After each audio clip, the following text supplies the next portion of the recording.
beer, please, sweetheart. Come on, dude. Where's that dwarf accent?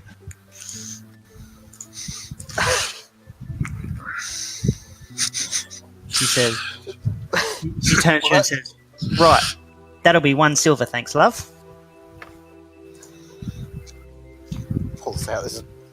What would they carry? Pouch? You actually have, yep, you pull out a pouch, you would have a pouch, and in your pouch I believe you've got 10 gold. So keeping in mind, like a gold is like $1, silver's like cents, so it's like 10 cents. So 10 silver to $1 to a gold. Hands her the gold and says, "Make that 2 beers." Make that 2 beers, right? And she reaches into the thing at her waist and she pulls out some change for you, so you can change your gold to 9 gold and 98 silver. So on your character sheet, I'm just looking for that. it'll be down with your equipment. There's a little things next to that. Oh, yep. And so it'll have SP is silver pieces and gold pieces. That's right. Cool. So 9 gold and 8 silver. Yes. No, 9 gold, and it's like it'll be 98 silver. Okay, yep, I getcha. She says, That's cheap. yeah, it's not too bad. She says, right, and she wanders back over to the bar, and she points to Jonah behind the bar, and she's like, 2 ales for the gentleman over in the corner. And she picks up he goes behind to his barrel behind the counter, and he pours 2 ales, hands it to Izzy, and she brings them back over, and she's like, right, is that all there, love? That is all for now. Beautiful. Oh, you. And she wanders off back up into the bar to serve the other patrons. As everyone's sitting around, you can kind of hear music playing from the stage in the far corner, and one of the most interesting creatures that you've ever seen is up on stage. Many of you have seen them around places, although fairly infrequently, because tieflings are not a common race that you see around the place. This tiefling is rather special, though, because his horns are massive horns just sprouting from the top of his head, much like the deer that you might see Stick. This soothing voice is just melodically floating out across the tavern. Thynelius, you're up. A song, please, sir. Wait, hold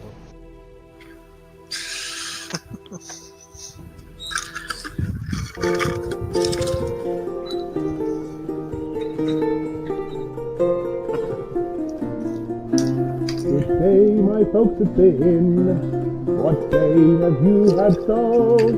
Let me be your entertainment, and throw your drink at the door. Lovely. Didn't make sense, but still. Thank That's you, a bit thank muffled, you. but it worked just fine. Excellent. That was lovely. Do I need Just somebody? outside. Wait, question Sorry? before Is- we do that. Do we know each other yet? No, Okay. not yet. In the story you said at the beginning, who is the lady who's looking for a group? That would be Duchess Morwen of Daggerford. She is the local Duchess of the region. So she sent out a summons for adventurers. That was Duchess... What? Morwen, Morwen. And this fella over here is her representative. This guy. Over here. This guy? Captain Revere. Yep. Okay, cool.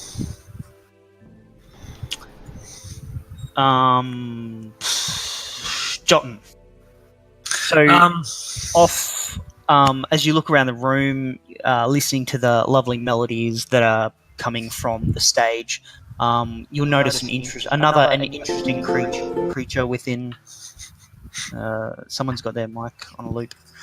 You'll notice another creature that's not usually seen around these regions very often, an Asimir, which looks very human-like but has almost angelic qualities to their features.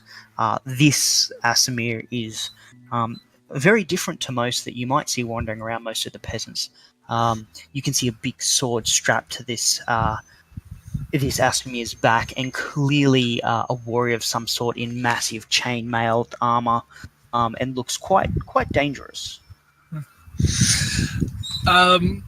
I asked the barkeep for an ale, and then I decide to make my way over to the captain, I believe. Right. So Jonah walks up to you and he says, "Right, what can I do for you there, mate?"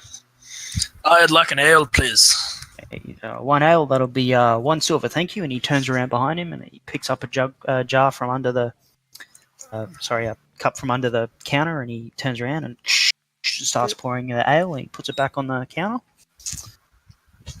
I put the silver on the counter, and then I start making my way towards the captain. Righto, head on over. Jonah grabs the silver and he just kind of tucks it away under the counter again. He goes back to talking to the gentleman at the bar. As you approach the table, clearly the captain looks kind of preoccupied within his own thoughts. As you approach, he's a little bit startled. He's like, "Right, what do you want?" I'm looking for work, and I hear you be the man to talk about it.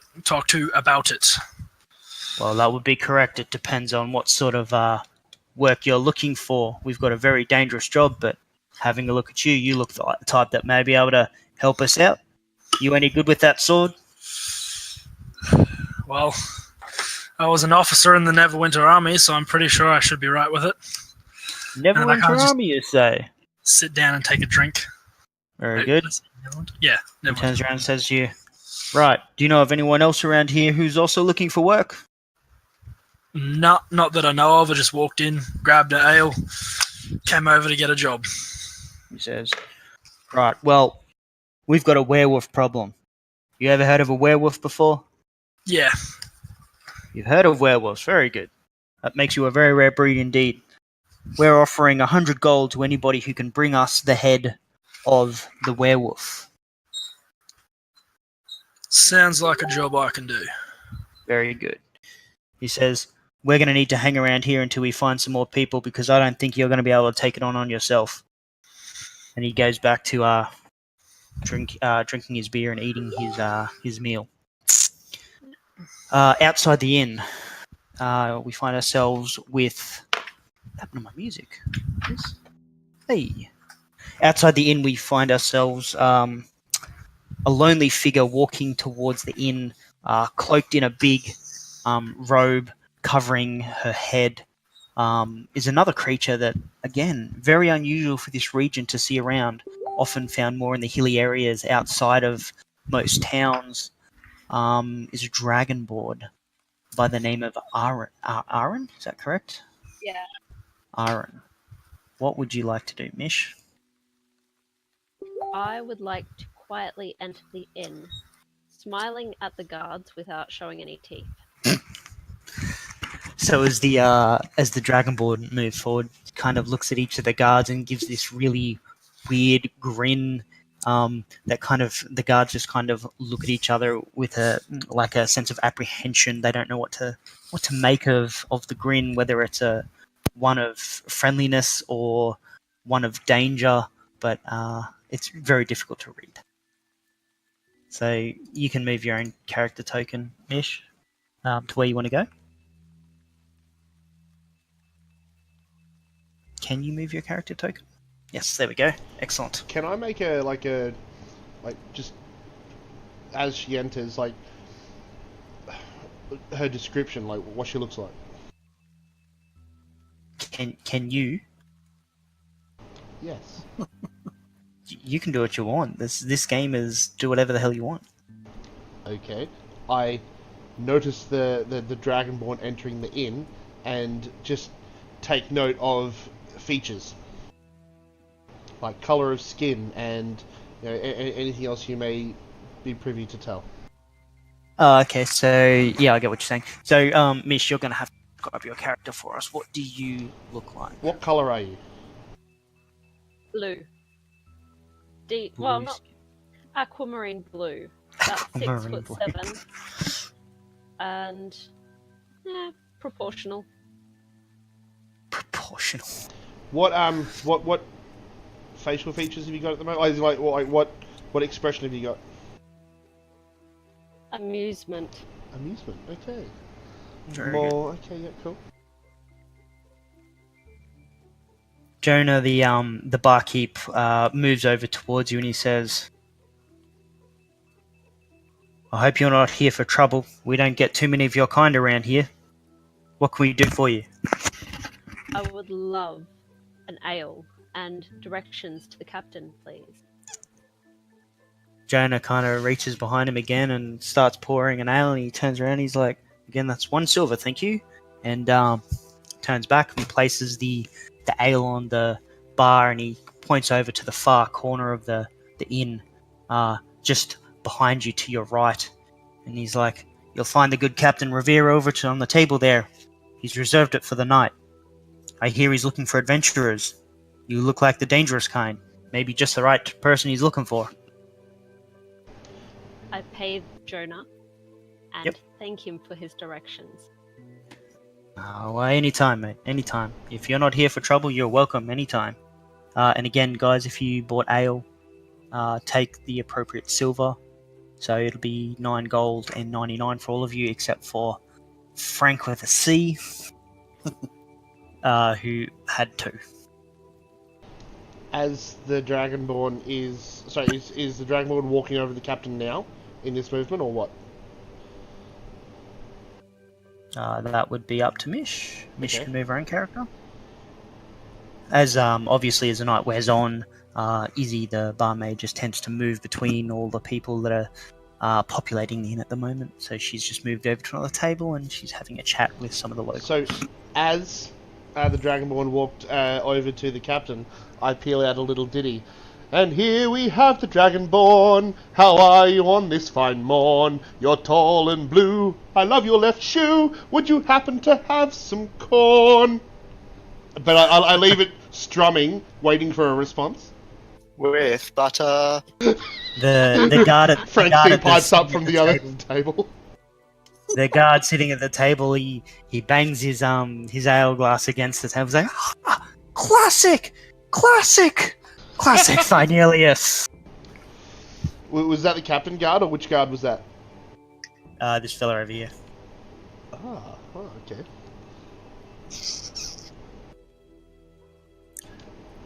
As you approach the table, you can see, obviously, the interesting Asimir creature already at the table, partaking in some ale, who he was just having a casual conversation with Captain Revere. As you approach, Revere looks up at you and he says, "Another one. You're here for work, aren't you? I can tell by the look of you." Yes, but more, I wish to plunder the werewolf. You wish to plunder the werewolf? So Well, that's not half creepy at all. He turns to you and he says, "I tell you what, for 100 gold on the werewolf's head, you can do whatever the hell you want." And he moves out. He kind of reaches down and he pulls out from his backpack that's sitting down next to him. He pulls out 2 bits of parchments and he kind of starts signing his name and writing a little bit on there. He just hands them over and he says, These are royal seals and contracts from the Duchess Morwen, finalizing our deal." He says, "I'll give you 20 gold traveling money up front, and the other 80 gold each when you return with the head." And he pushes the contracts forward and he puts his quill and his little ink blot bottle down on the table and he says, "Sign away."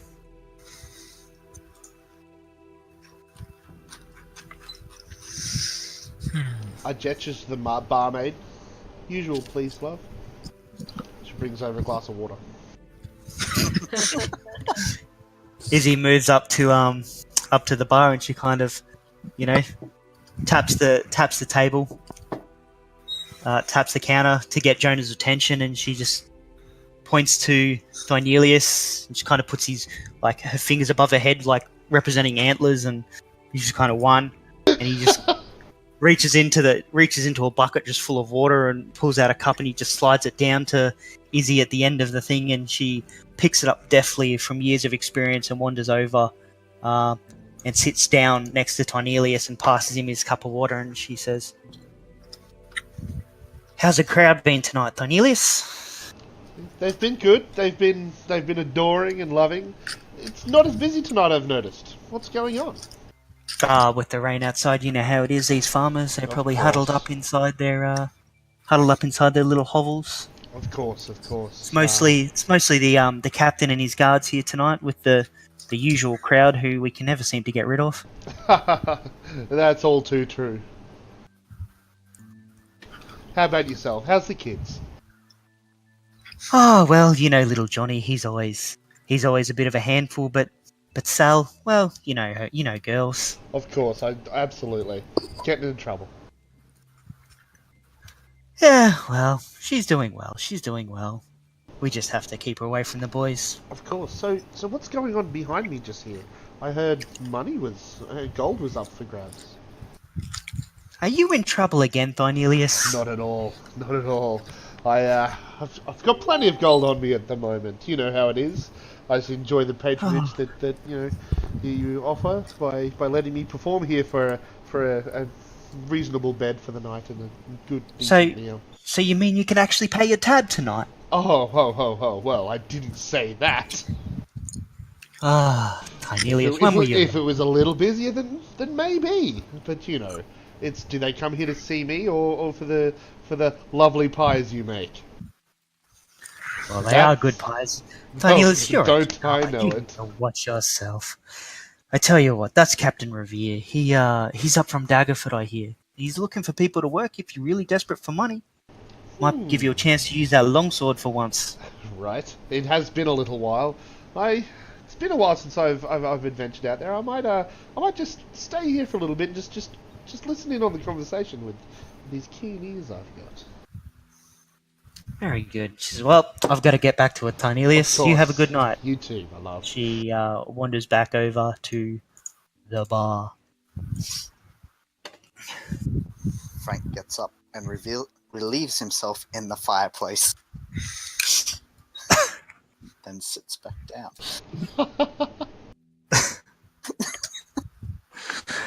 As Frank is relieving himself in the fireplace, it starts to splitter and splutter due to the moisture that's all of a sudden what is that smell? Encroached upon us.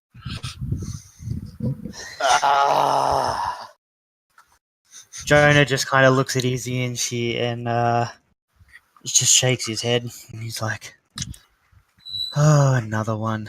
These bloody travellers, always causing grief." You would think dwarves would know better. Don't worry, my dear. I've got this. If he's not careful, he's going to trip and fall in the fireplace. Hello, Thynelius. sir.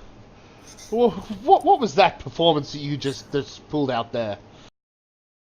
There are no toilets in this place. Oh, well, I feel if you just go out the front, around the corner, you can do your business out there. You look like a good sir that is here looking for a fight. No, just another beer. Just another beer? Oh, well. Go over chat with the barkeep. I'm sure he'll sort you out. But I've seen over here a little bit of someone handing out some jobs. I'm heading back over there.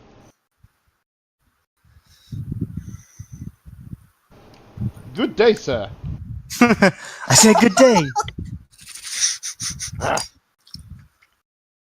So, Thynelius, as you're sitting back down in your seat, you overhear the conversation between Jotun, Aryan, and Revere about the werewolf in the locale. I'd like to ask the captain if, hey captain, is it 100 per head of werewolf or just 100 altogether? Well, my understanding is that there's only one werewolf that we've seen laying waste to the region. They're dangerous enough as they are. True. But in my experience, they always hunt in packs. So I was just generally asking the question. Well, I've been given authority just for 100 gold per adventurer. That's as far as the Duchess has allowed me to spend. Okay. I finish my ale, and then I kind of lay my head on the table and have a nap. Okay. And yeah. I finally wander over, and I say to the captain, I say, so, if we find more than one werewolf, you only want us to kill the one? I said, he looks at you and he looks up with a...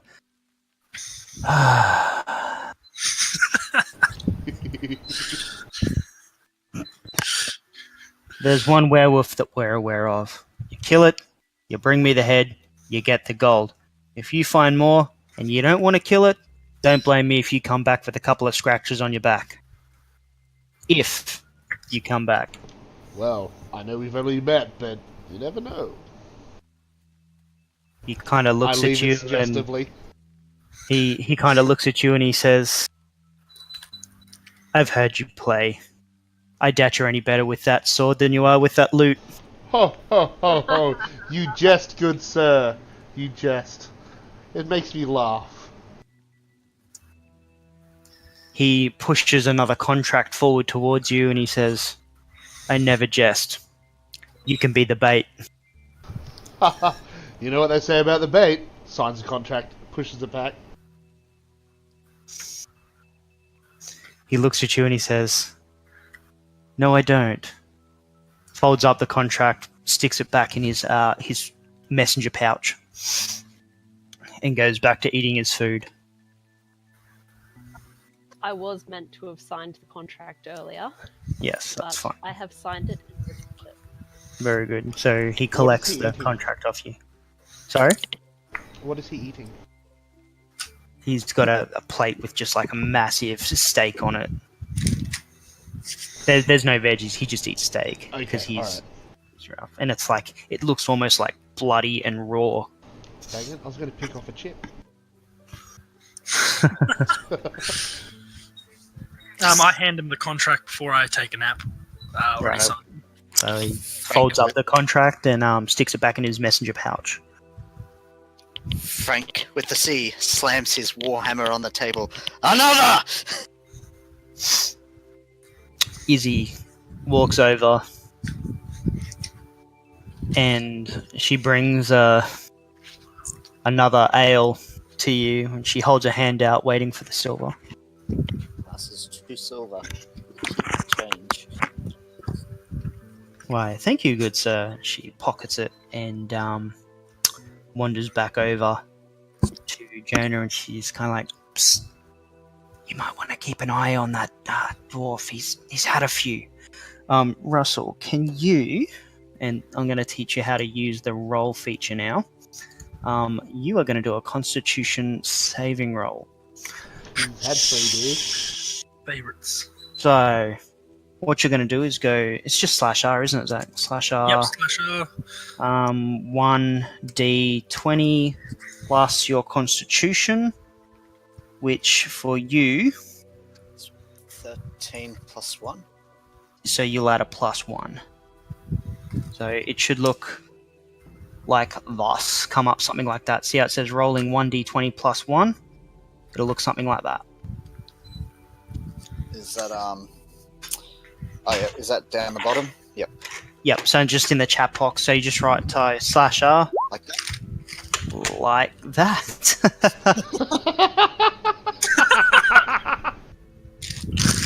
Oh, great. That is an amazing way to win your first roll. By win, I mean that's a critical fail. Well, I have had a few beers. Frank picks up his last ale and he just sloshes it down his throat, sculling it really fast. And as all you hear from the side room, everyone else can kind of hear all the way from the other side of the room, just this loud, and then just like a thud, and Frank's head just slams down onto the table, passed out.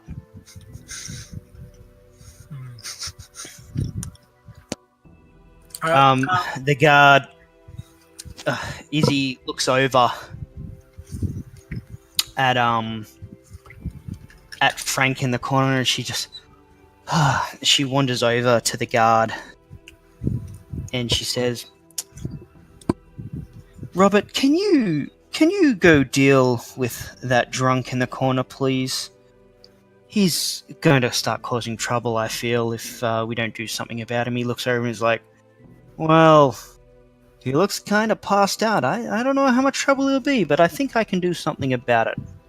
He, wanders over to the door, and he kind of opens the door and goes outside and whistles to one of the guards to come give him a hand. And they take Frank and they just kind of escort him over to the table and sit him down. He's still passed out and he doesn't know what's going on. And the guard moves over to Captain Revere and just whispers in his ear, and Revere's like, good idea.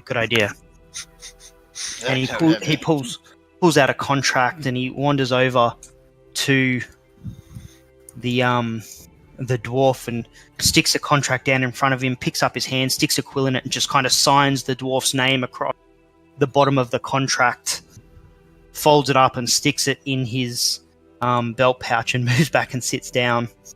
The guard moves away. And he says, "What?" That's what I was going to do, and then you did it. Can you have it like that? Because has the captain been introduced to Frank yet? Does he know his name? Oh, he doesn't know anything about him. Starts it with a K. I was going to say, contract illegitimate. This is really just like a scribbled, like something that looks reminiscent of an X on the paper. Nice, okay. And he says, "Right. Because it's nightfall, I would suggest that if you're going to be hunting werewolves, you leave in the morning. There's a campsite just outside of on the edge of the forest. My guards will escort you there, but from there you'll be on your own."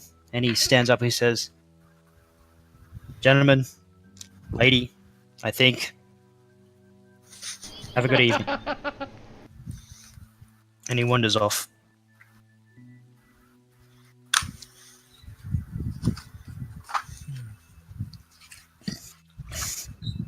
So are we sleeping here the tonight? evening. Is that the whole thing? Waiting for morning? I believe the captain said that there's a campsite we can sleep at, and then we can leave to hunt them in the morning.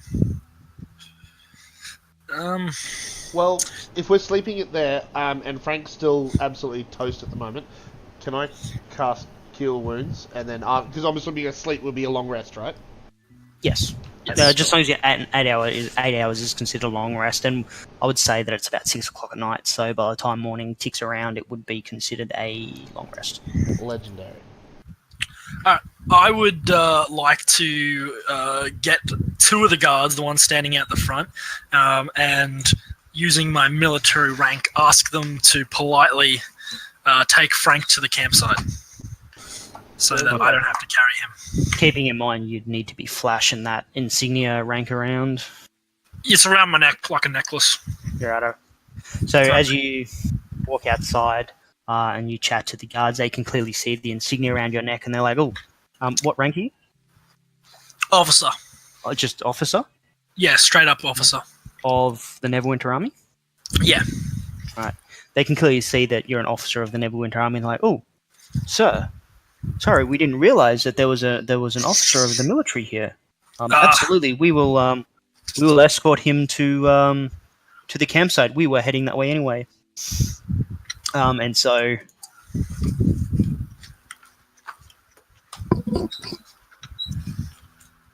they escort Frank off for the evening to the campsite. I follow off to the side to avoid vomit. I vomit on the guards.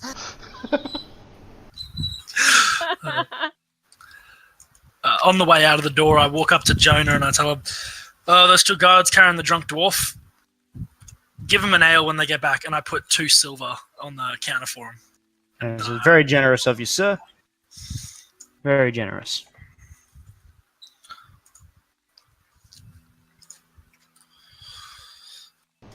As I walk out of the door, going, well, thank you, people. Thank you very much for your kind words this evening. Shaking people's hands as I walk out. Thank you very much. You've been lovely. I jump over here, give him a cuddle, jump back over. Roll a dexterity. Okay, yeah. So 1d20 plus. Hang on, Dragon Ball Wizard, plus Tiefling 2. Bard, 1d plus 2. Is it just normal dexterity or my acrobatics? It's the modifier. So Okay. that would actually be an acrobatics check. So You're right. plus 4? Plus 4. Yep. So as you go to leap over the counter, Yes. so you walk up behind Izzy and you kind of slap her on the back and say, "Thanks for this evening, love," and you kind of just stick your hand up on the counter. You just gracefully flop on over and give Jonah a big hug. This is something you've clearly done before. He doesn't seem too concerned about this fact. As you go in for the hug, you kind of it becomes awkward because your antlers are kind of getting in the way. You kind of reach around awkwardly, slap him on the back, and will say, "Until next time," and you hop back over and wander out of Could have the rolled inn. check for the second one. Sweet. I could have. Are these guys still here? These guards? Or are they gone? Yeah, they've escorted Frank off Okay. to. Sorry, I just have to move them from the different That's layer. Off to the campsite. So Jotton's gone. Thynelius is gone.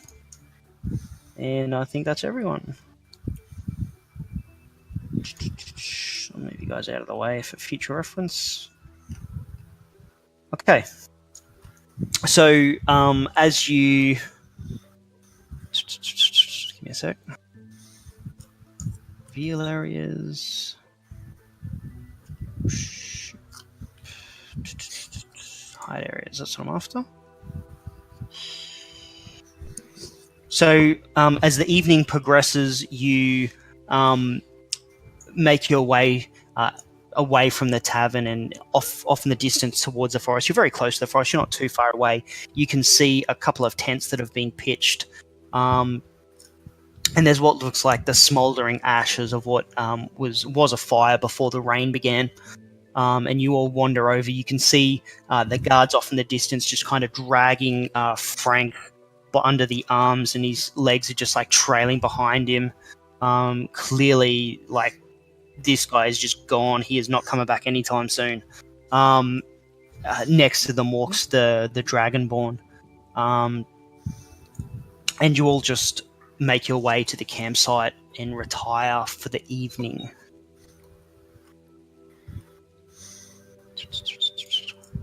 As the night rolls on, you all manage to get a very fitful sleep. And you manage to wake up with the sound of birds chirping and hang on, wait. I really should have organised this earlier. I wasn't thinking of doing music, but now I'm feeling the mood to have music.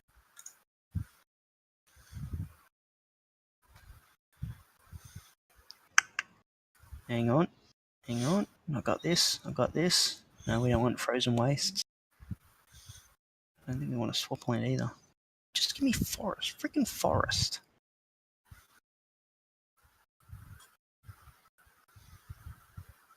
Oh, here we go. That's what I want.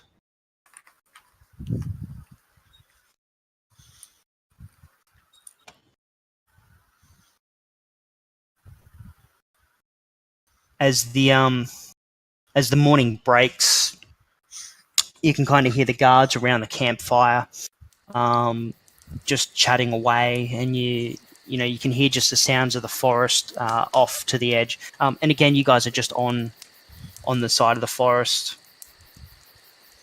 and there's a little babbling brook just off to the side that you can see nearby. The guards are just around the campfire preparing a meal. What would you all like to do?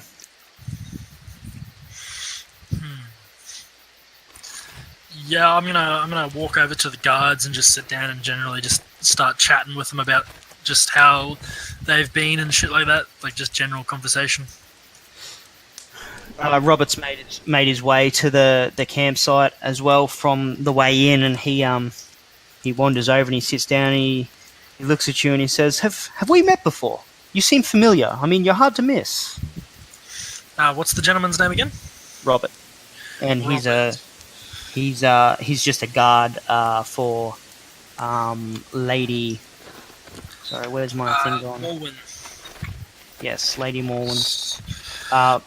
Morwen. Oh, you might have, son. I served in the army. I've never winter, so you might have seen me as an officer roaming around the barracks and stuff. Well, maybe back when I was doing my training, I might have seen you about. But yeah, how's the military treating you? Yeah, not bad. Doing all right, considering the last campaign we just got back from. I was lucky enough not to go to that. Where was the campaign? It was, and I just start like scratching my head because it's just a bit of a dreadful memory, bringing it up and stuff. So it was from. Hang on, I'm just gonna find the location. I had it written down somewhere.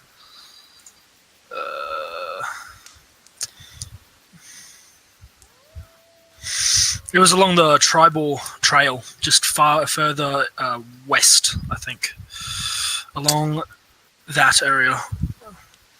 The tribal trail. Yeah, I've heard it's pretty dangerous. Let me guess, orcs.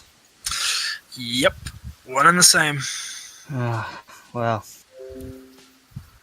yeah, he kind of just gives you that knowing look and a nod, and just like, orcs, fucking orcs. What's everyone else doing? Can I open my eyes? Absolutely. It's daylight. It's the next day. Oh, okay, why is my screen black then? Oh, Yeah, there's no need for a map. Oh, I'm just, okay. I'm just narrating. There won't necessarily be a map for every scenario. Sometimes I'll just talk and stuff. Okay. Sorry about that. So you kind of switch between like battle maps and theater of the mind. Done. Alright, I heard there was I hear there's a fire going. Is breakfast on the go at all? It is. The soldiers or the guards are cooking breakfast. Too easy. I head over there and I hang about waiting for a plate. So the guard looks at you as you approach, and he's kind of got a there's just like a pot hanging over the fire, and it's got like what looks like a stew with just you assume is probably some basic game that they've caught from the edges of the forest, possibly rabbit stew, something like that. He kind of looks at you, gets a ladle, and he just dishes it into a little bowl and hands it to you. Kind of looks at the dagger on your belt, and he just points at that and like kind of shoves you on your way. Thank you for your... no, wait, I had this in my head 2 seconds ago. Thank you, young soldier. I'll be sure to keep it away from you, mate. He looks at you and he's Thinking like... he mistakenly pointed at my junk. he kind of points at your dagger again. He says, use your dagger to eat the food. Oh, of course. Oh, my mistake. He's like, what do we look like, a hotel? Not at all, not at all. But here I am, ready to sing for anyone who'd love to hear it. He just kind of rolls his eyes. Keep it to yourself, bud. No It's worries, too good early. sir. Clearly It's not a too, morning person, I see. He just kind of goes back to his cooking the food. I go and sit next to him to eat my food.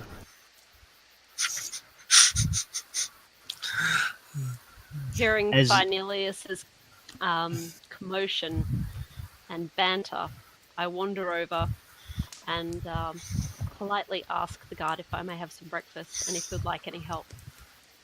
He kind of looks up at you, and he's like, "I think I've got this." You kind of ladle some out unsure, and like gestures forward with the plate, kind of a bit wary of your claws on your hand. He's just kind of like trying to pass it to you a bit awkwardly. I thank him and wander off to eat. Before she wanders off, I gesture towards Ara and I say, you never answered my question yesterday. Do you have any corn? What would I do with corn? That's what I thought. See you later.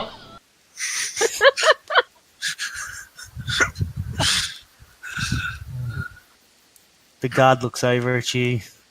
He just kind of starts shaking his head, rolls his eyes again, and goes back to his soup.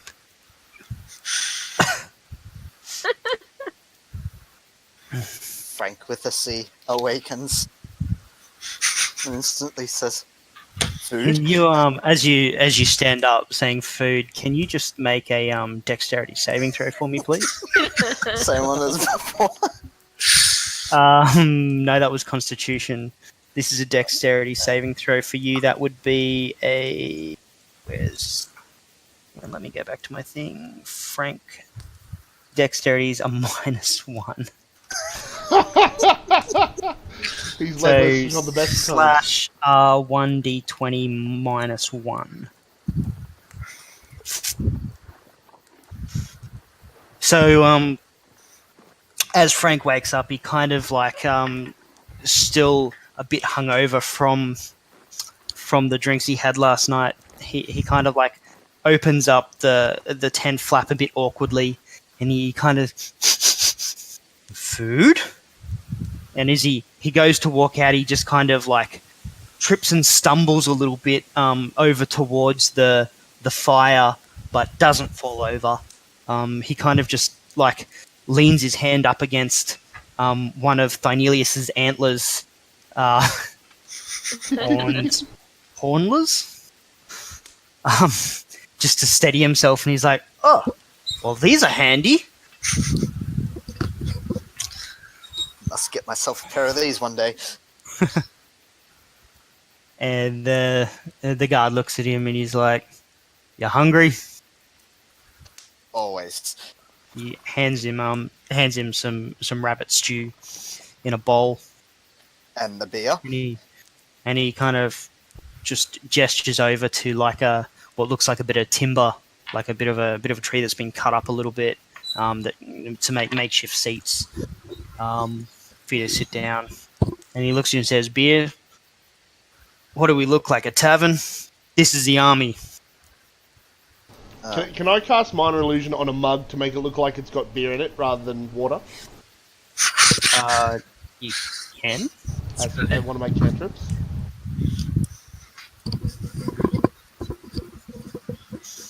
So I do that, and I hand Frank with a C a mug of beer.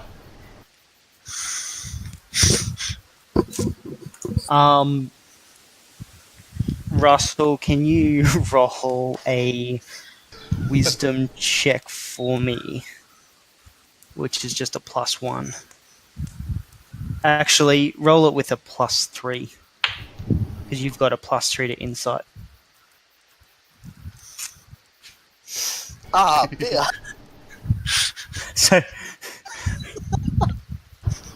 So Frank with a C, he kind of chirps up, but he's all he heard was beer. He reaches out and just grabs it. And he just goes to that. He just inhaled like a big chunk of mud, just and spurts it all out over Thynelius's face. Can I dodge? You can try. What are you trying to do? Poison me? Is that D20 plus 4? Your dexterity saving throw. So would that be dexterity or saving throw? It's a saving throw, so it's a +2. Okay, cool. Oh no, sorry, dexterity saving throw is +4 for you because you've got proficiency in it.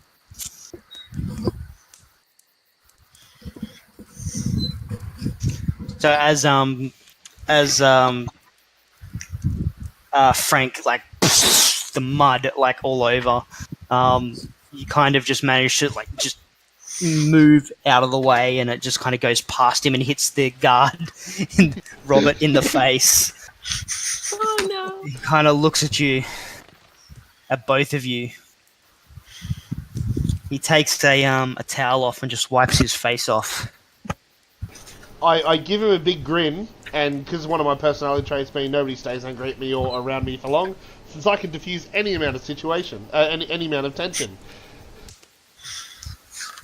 Alright, roll a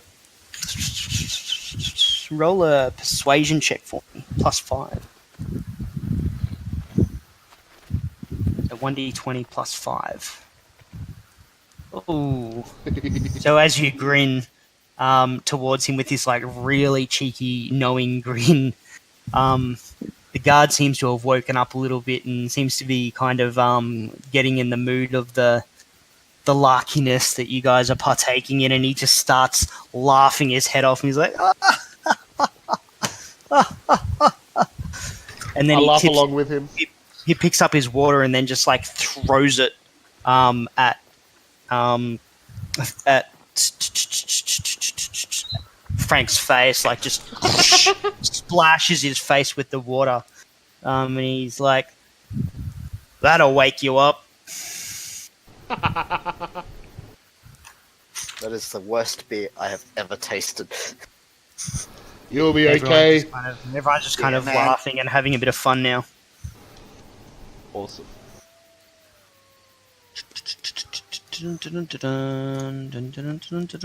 What's everyone else doing? Being amused. Being amused. Quietly in the corner. London summer. Ooh, there be dragons. That sounds like fun.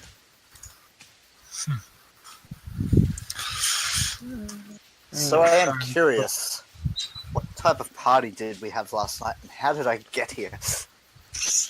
Robert the guard kind of looks up at you and he said, pulls out the contract with kind of like the dodgy X on it. He says, "You signed a contract there, honey boy?" I did? He looks at you and says, "Apparently." You sure did, There Frank you with go. a C. We all saw it. Says your Do you know my name yet? Yes, when I came up and introduced myself to you at the bar. Ah, yes. Well, that can't be my name. That has a K in it. the Robert looks at you. He says, "Mate, you were so drunk I don't think you even knew how to sign your own name." He says, "But I've got it here in writing." Fair enough then. Says, there's a werewolf that you're going to need to go get for us. Sounds like fun. No, we don't need a Wild West saloon, do we? Well, saloon has beer. And there's no wolves. Right, as you're all hanging around the campfire and chatting, off in the distance you can actually hear just a really loud howling. Oh! Oh! Ooh, just off in the distance to just off to the east, and it seems to be coming from the forest behind you. And it's a forest that's just covered in mist because it's still early in the morning. It's just like a foggy mist.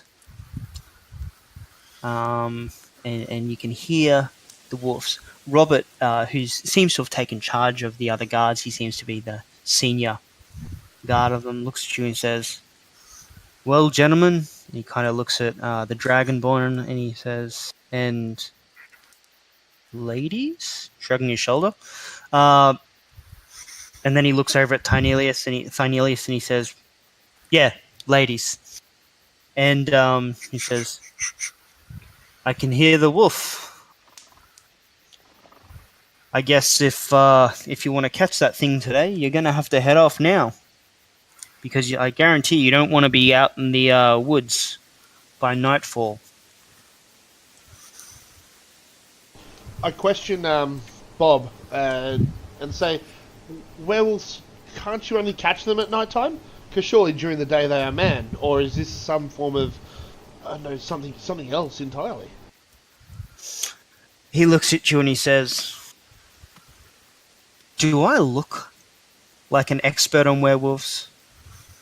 Not at all, but I mean, you surely would have a bit more of an understanding considering we're here on your behest. For the millionth time. Werewolves.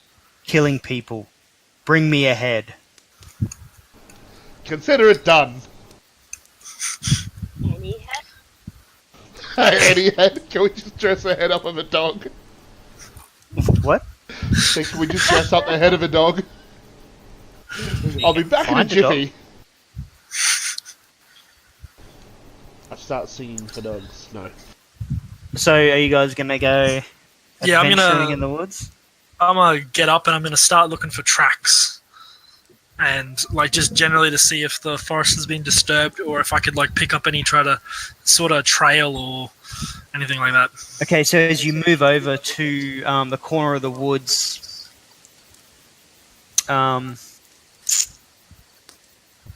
you can't see any tracks just yet as you're looking around. But can you roll a survival check for me, please? Yep, I can certainly do that.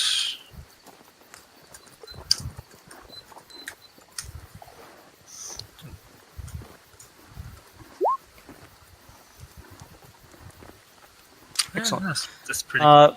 Honing your senses, your very acute senses that you've developed over years of training, you just stop and listen.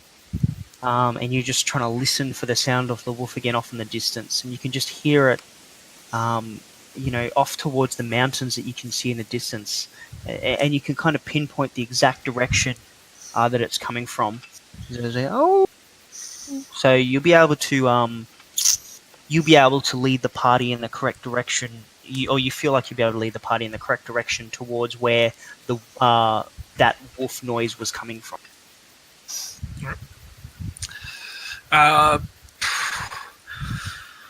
Well, people, and I like kind of point in that direction and kind of hint at them that the werewolves coming from that direction, kind of thing. It's that away. Without skipping a beat, I start following with the very little wisdom that I have.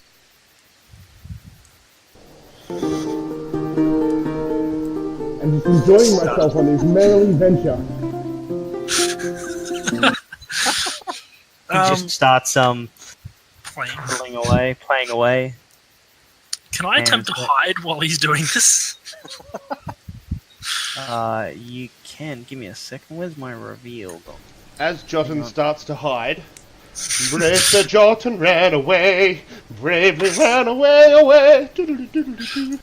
Hang on, just let me. I just need to remove some tokens and re-put them in because I've done stuff to the tokens since then. Jotun, Frank, Arn, and Thynelius. So, do we have a marching order? I'll be up front. Our Asimir Jotun is going to be up the front. So guys, you might want to zoom in a bit. These are small maps, these ones. Can I take his guitar thing off him? You can try. I attempt to take his... What is it? A loot. A lute. Off Here's my lute. Thynelius. I jump away from Frank with a C. Can you do a sleight of hand check for me, Frank? Which one's up? Oh, yep.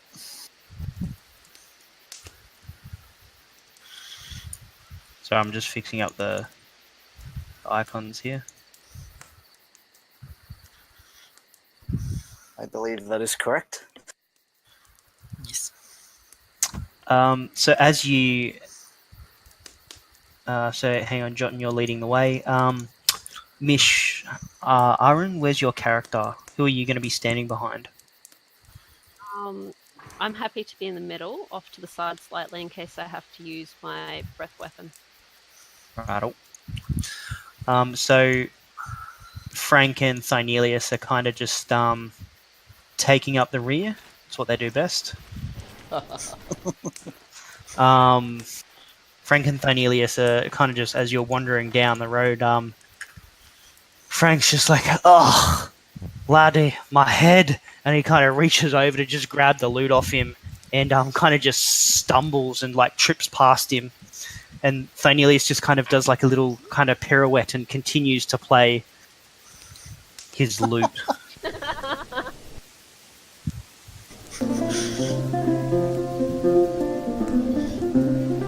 I attempt to hide the first time. Sorry?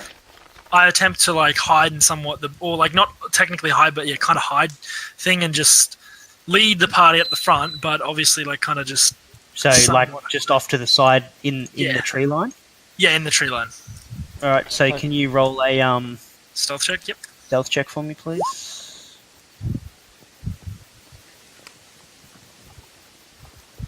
It's 11. 11. As far as you're aware, you are hidden. I love that. As far as he's aware. Alright. So guys, you can start moving your characters down the way. You can, as you are wandering through the forest, there is a fairly clear path through the trees that the people have travelled through here previously. One sec, just let me start unveiling map areas. Just as you go through, I'll just start unveiling the map a little bit.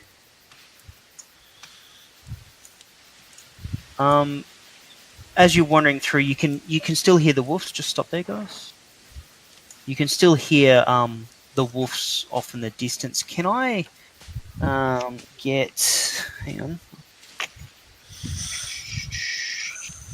10, 11, 10. Geez, your guys' perception sucks. Jotun, as you're wandering through the tree line, you can kind of hear just like a snuffling noise off to the side, near where you are, just kind of off this way a little bit. You just kind of hear like a,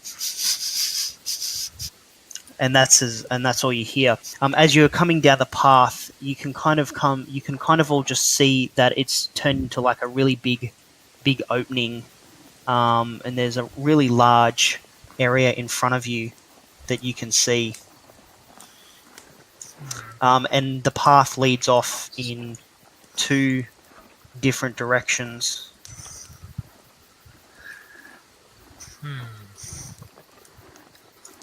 Just remember, you've come out of the tree line, so you won't be hidden now. Yeah, I've come out of the tree line. Yep. Can I look around the ground to see if there's any tracks or anything like that? See if I can notice anything? Roll a survival check for me, please.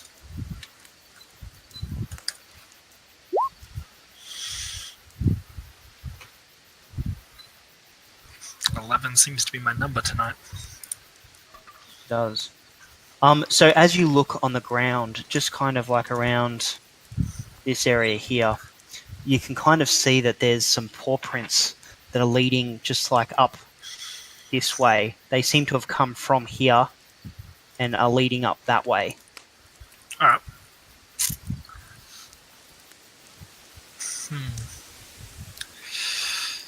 Well, there seems to be tracks leading that way. Do you guys want to head that way, or what would you people would like to do? Which way? This way. That way. Kinda. Can you guys can see my arrow, yeah? No. No, not really. Green arrow. You can't see my green. Oh, hang on. Wait, Oh. let me try this.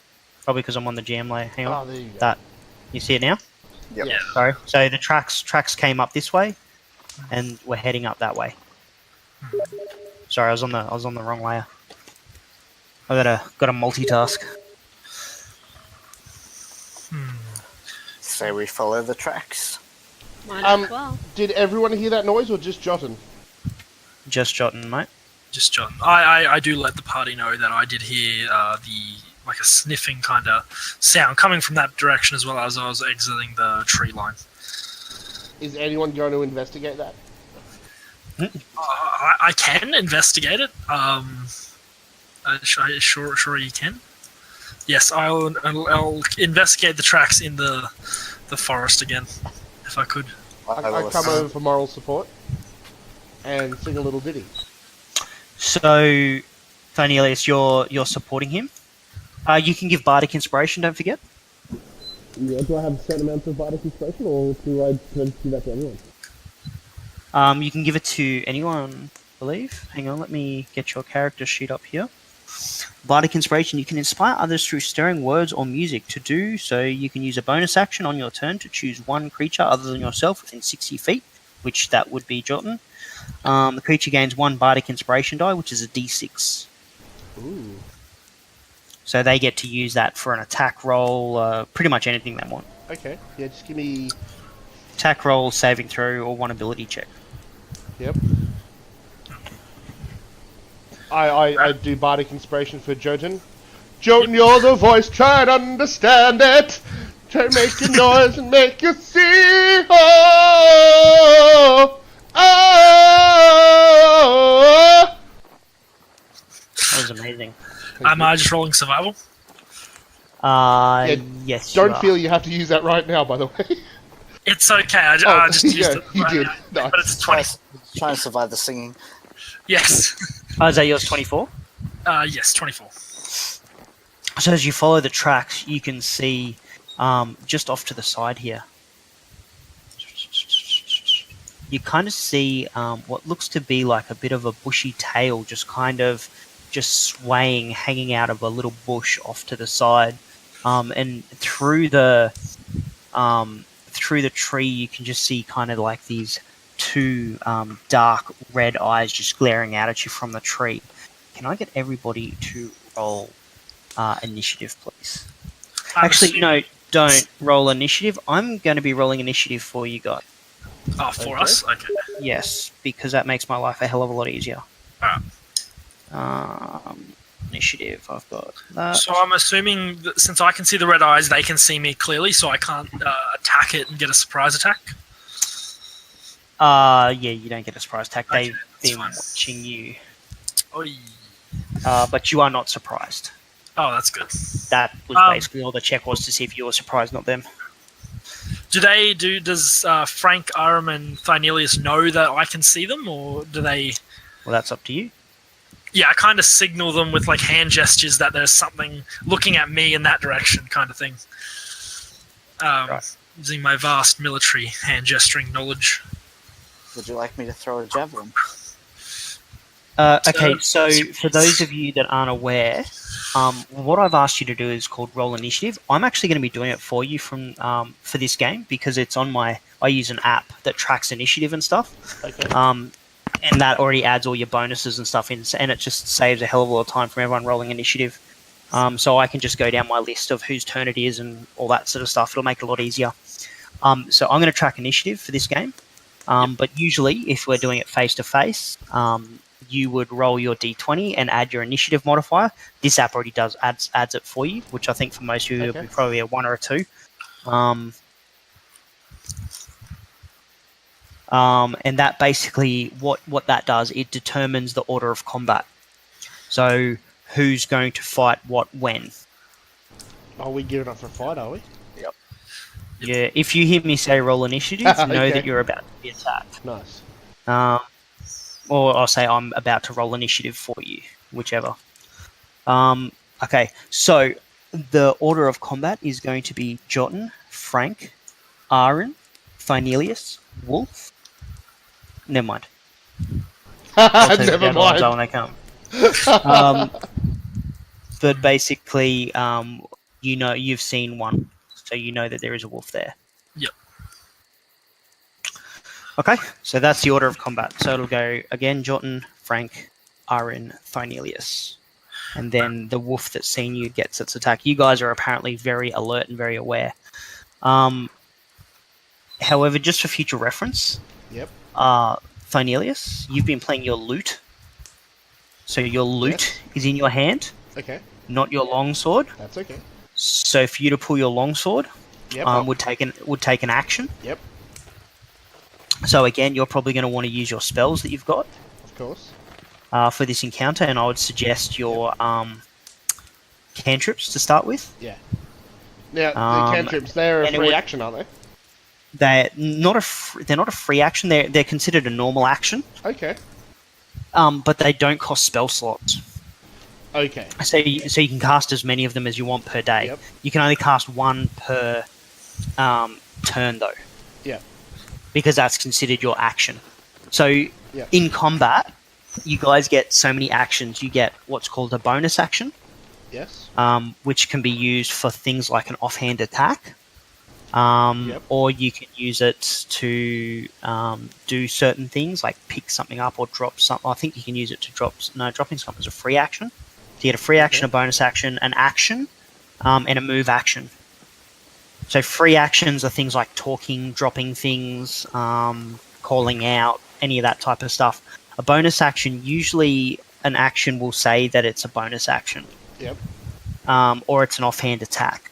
And your action's basically the main one that you use. So, for example, if you want to use your longsword to attack something, you use your action. If you want to cast, so for example, Mish, if you wanted to cast Firebolt, which is one of your cantrips, you would use your action to cast Firebolt. Russell, again, if you wanted to use your Warhammer to attack, you would use an action to attack with your Warhammer. Okay? And then obviously you've got a move action, which everyone except for Frank can move up to 6 squares. Frank can only move up to 5 squares. Does that make sense? Yep. Perfect. Yep. So 1 square is equal to 5 feet. So if you've got 30 feet of movement, you can move 6 squares. If you've got 35 feet of movement, you can move 7 squares. But yeah, so if you use that arrow like Jotun is doing, that'll also give you a distance. Meterage. And we will actually use, on maps like this that I've imported, I haven't actually changed the size of the squares. Yep.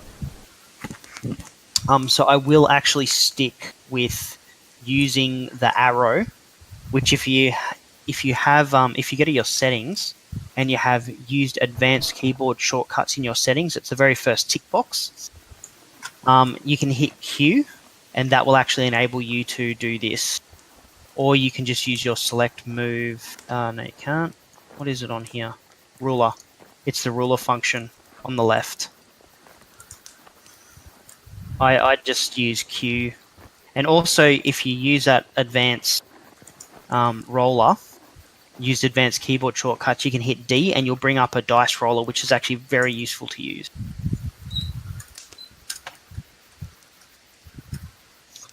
All right. Okay, so just quickly, give me a second. Just testing the dice roller.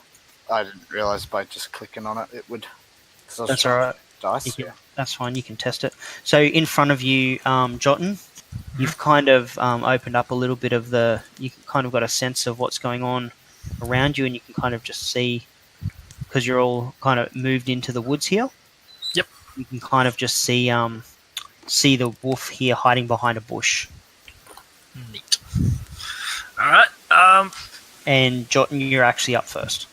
All right, I will. How far is it? It's about. It's only 7 feet. 7 So feet. Yeah, five- I'm gonna 5 rush feet. it and attack it with my greatsword. Righto.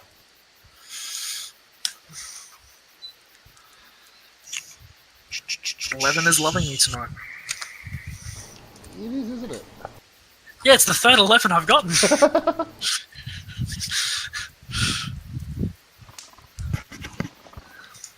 16. Yep. The hit, and that's with your greatsword. Greatsword, yep. So 2d6 plus 3. Also, because of my... Yes? Yeah, no, what were you saying? Because of my 2-weapon fighting style, if I roll a great weapon fighter, Yep. sorry. If I roll a 1 on any of the damage, I can re-roll it. Just on damage? Yeah, just on damage. Righto. Which doesn't really matter anyway, so that's an 8. That is an 8. So you hit.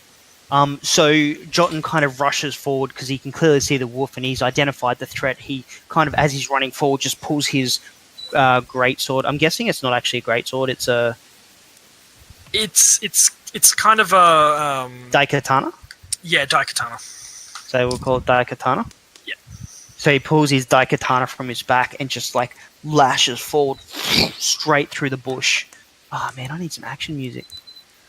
What's going on? Add track. There's got to be like some I'm sort more of than happy to cover the music for now.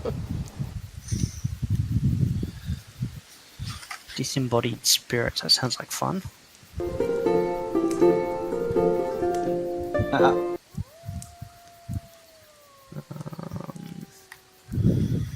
I just need some good.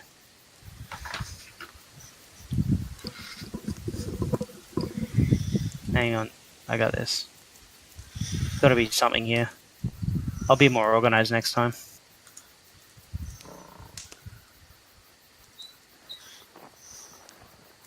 No, we don't have guns. Damn it.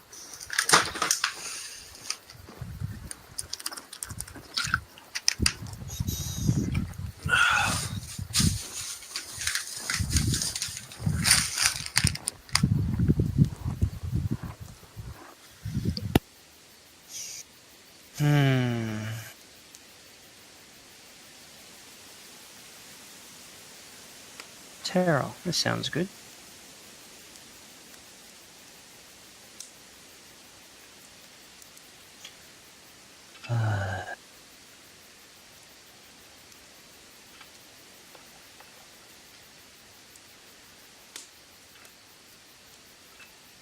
There's all these futuristic sounds. I'm like, I don't need future.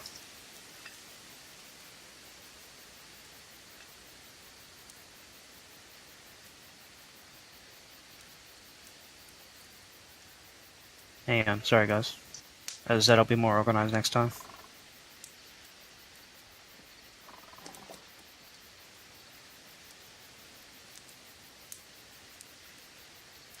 Oh, here we go. This might be it. What I'm looking for.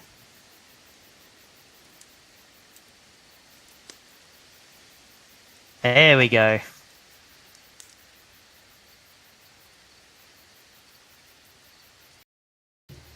Hey, how's that? Beautiful. When it starts. There we go.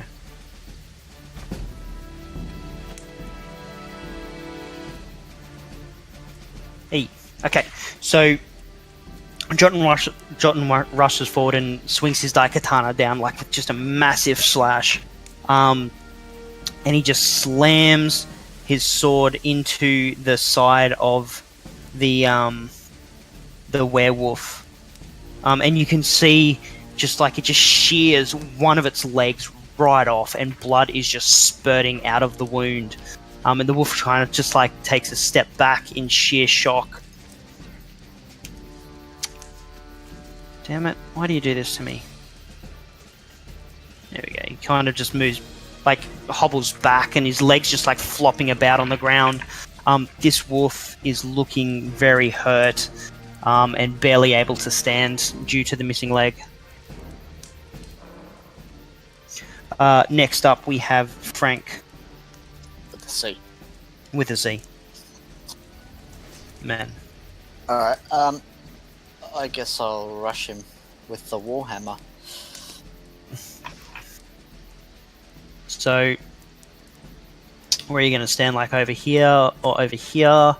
Well, I want to try and knock him in the head. So you'll probably move. Just remember, yeah. Just try to stay on one of the squares if you can. Yep. Because otherwise you're considered occupying the same space as something. Okay. So Frank rushes forward and he kind of like, I don't know, mumbles something semi-drunkenly. What's he mumbling? Squirrels! For the squirrels! Squirrels! Whoa! Can you roll a d20 for me, please? +5. And you can add your you're using a Warhammer? Yep. Yep, so that's +5. Need to remember this Skirmish music. Oh. Okay, so I'm sorry. as Frank goes to hit the wolf, dude, this man, he's like hungover still. He is so drunk. He just kind of lifts the warhammer above his head to like smash down on top of the wolf's head, and as all he hears, and the weight of the warhammer just kind of topples him backwards. Russell, can you actually? No, I'm going to roll. Hang on, let me get my dice. I'm actually using proper dice, so I prefer table dice. Frank kind of falls back and just whacks his head on the ground really hard, like douche, and takes 1 damage.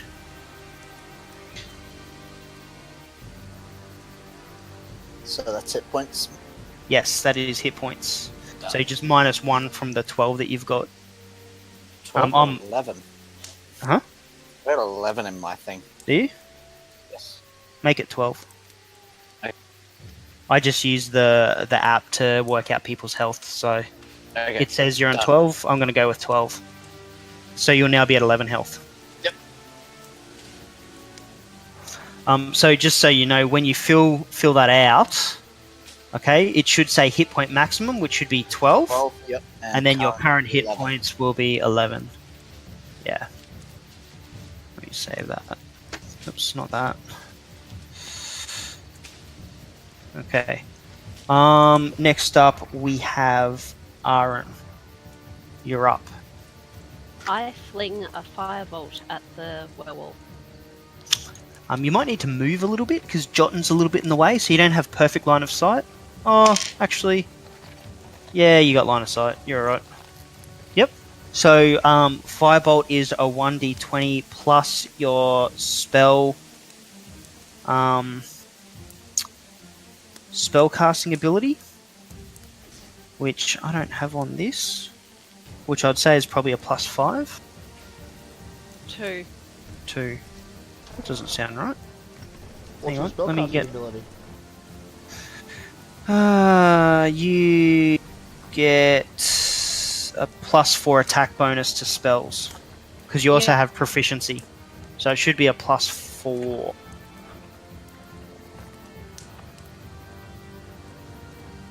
So roll. Hang on, I'm just saving something here. So roll or go. So you'll roll /R space 1d20 plus 4.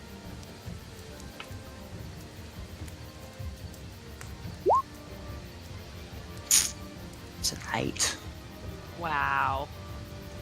So as you your hands kind of just start moving, and Thynelius standing next to you can hear you just start mumbling under your breath, just like some sort of verbal language that he just really doesn't understand, and you can see fire just start to form on your hands, and you just kind of shoot one hand forward and a firebolt flings out of your hand and it just goes straight past the wolf on the ground and hits the tree behind it, and the tree actually catches a fire.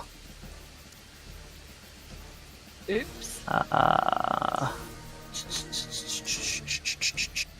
So this square here has a tree in it that is now on fire.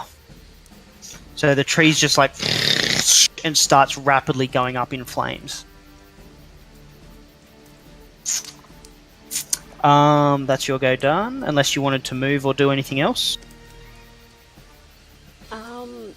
Can I drag Frank with the sea out of the way? It will create an attack of opportunity for the wolf.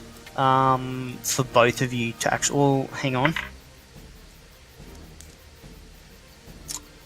You can move just under half your movement, and you could probably drag him back to say hereabouts. Yep.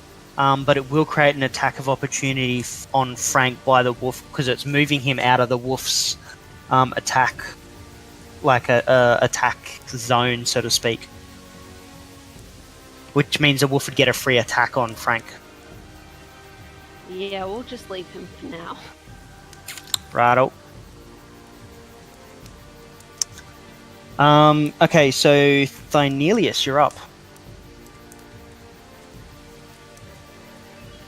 Okay, let's see here. What have I got? Okay, so if I wanted to cast anything, Jotton's in my way, correct? Or does it matter what I'm... It depends on what you're casting and how it's cast. Okay. So, for example, depends. Like, you've got Thunderclap. Yeah. Would probably need line of sight, okay. unless you're probably going to injure people in front of you. Yep. Yeah. Alright, so what I want to do is... Alright, so I had to do an action first, correct? Yes, so your action can be attack, or it doesn't have to be an action first, you can move, you can do it in any order. Okay, so... Do one of each. Okay, so if I... Can I take an action and then cast a spell or attack? No, because casting a spell or attacking is an action. Okay, alright. So, what I do is I want to cast Minor Illusion. I want to create a sound, like a loud thunderclap, sort of here, to distract the wolf. That is my intent. Okay. So, hang on a sec, just let me go... Okay, cool. Yep. Hang on, just let me roll something here.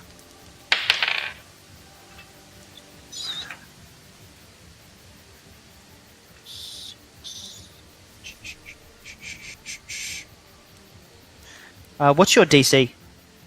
So, spell DC. My spell save DC Yes, that is what is I'm after. plus 13. That doesn't sound right.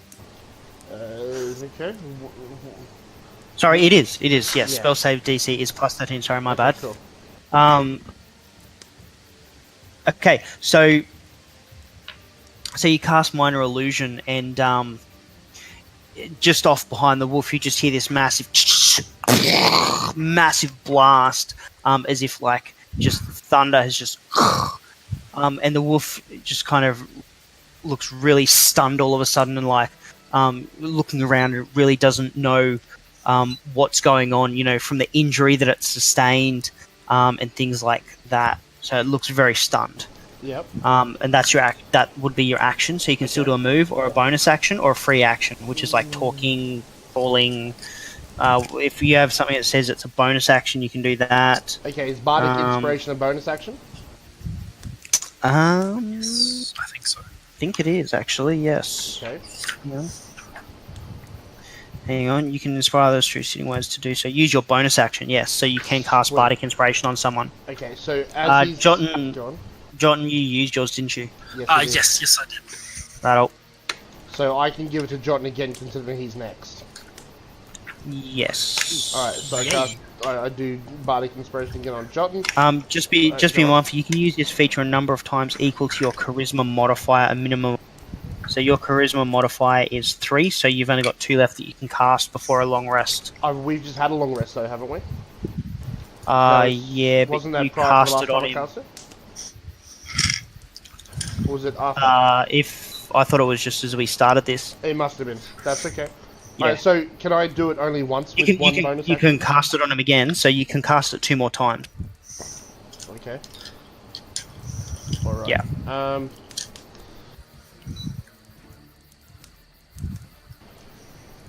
Alright. I'm actually going to cast it on Frank. Only because if Jotun can't get the wolf with his next one and Aaron can't, I think Frank needs it. Right. To my dearest Frank with a C, come here and drink with me. You need this inspiration. Oh boy, for your next action. Oh boy. Frank with a C. Whatever. That was terrible. It was worse. You lost it there. I did. Very good. I meant to have written up like a whole bunch of different limericks. He is inspired by the thoughtful words, and he heard "Come drink with me." Yeah. He is inspired. That is your go done. Next up. It is the wolf's turn. The wolf, clearly seeing the only person really that's worth attacking at the moment is the dwarf that's kind of like on the ground and has hit his head and is a little bit vulnerable. But being shocked from the thunderclap, he will be rolling with disadvantage. So, guys, for those of you that don't know, there's a. Hang on, let me turn this down a little bit so we can hear better. There's a mechanic called advantage and disadvantage. So if you're in a position where something would be very difficult to do, or something has affected you, you get what's called rolling with disadvantage, which means I have to roll the dice twice, and I have to take the lowest number. Okay, so it basically gives you guys, it gives me more chance of missing an attack, or stuffing something up. Likewise, if you're doing something that's really cool, that might give you an advantage in a combat situation. For example, if you're shooting an arrow and you were standing on top of a wagon and you had the high ground, you'd probably be rolling with advantage because you've got clear line of sight and you've got the high ground. Okay? So I'm rolling a disadvantage because the wolf lost the rolling save against the minor illusion. So he was like all scared and stuff. So I'm going to use the wolf's bite attack.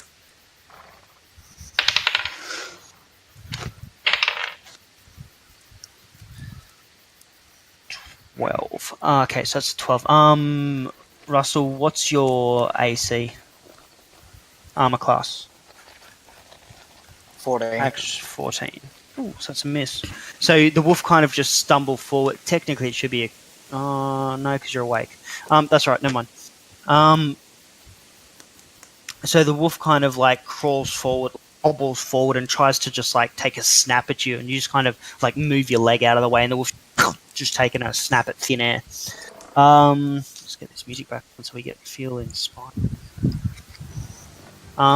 Next up. So off to the side, you hear a loud "oh, oh," and just let me move this.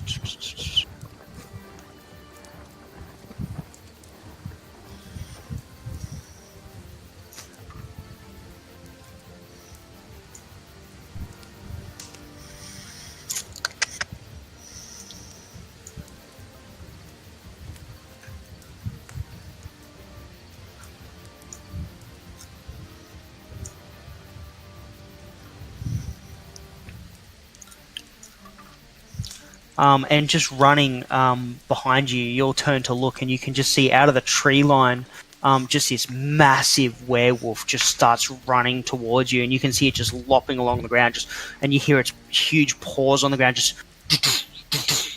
as it's lopping towards you. And again, from the other tree behind you, you hear another oh, and a wolf just kind of runs out of the tree line, right up behind Aaron. And the wolf just takes a massive snap at Aaron's legs, trying to like nip at her feet, kind of going for the heels. That's a hit.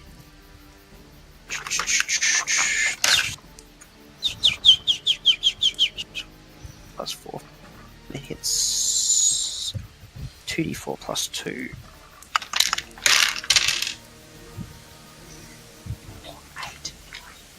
Oh no, this is gonna suck. As the wolf, like, taking you by surprise, it just kind of leaps forward and just latches onto your leg and just takes like a massive chunk out. And because like of your leg, and then it just kind of like jumps up on you and just like grabs onto your arm and just starts thrashing around. You actually take 10 damage. So I'm dead. Not yet. No. Yeah, wow. Yeah. Jesus. What can I do? Just knocked out though, isn't it? Yeah. Due to the shock of the attack, you are reduced to 0 hit points. And you kind of just collapse to the ground unconscious with the wolf's just like grabbed onto your arm and is just like thrashing your arm about. That didn't take long. Oh, yeah. You got really unlucky. I have to roll 2d4s and they both rolled a 4, and then I get to add 2 to that. Yeah. You got super unlucky. That's okay. We are now back to Jotun. Alright, And Jotun, you really need to save the day. as my free action to Oh, speak... sorry, hang on. Sorry, I'm going to be a dick. Oh no. The fire Nothing the fire that caught onto the trees just like started to spread a little bit, and it's just caught onto the trees behind it, and a fire is starting to spread. Alright. So, just looking at that,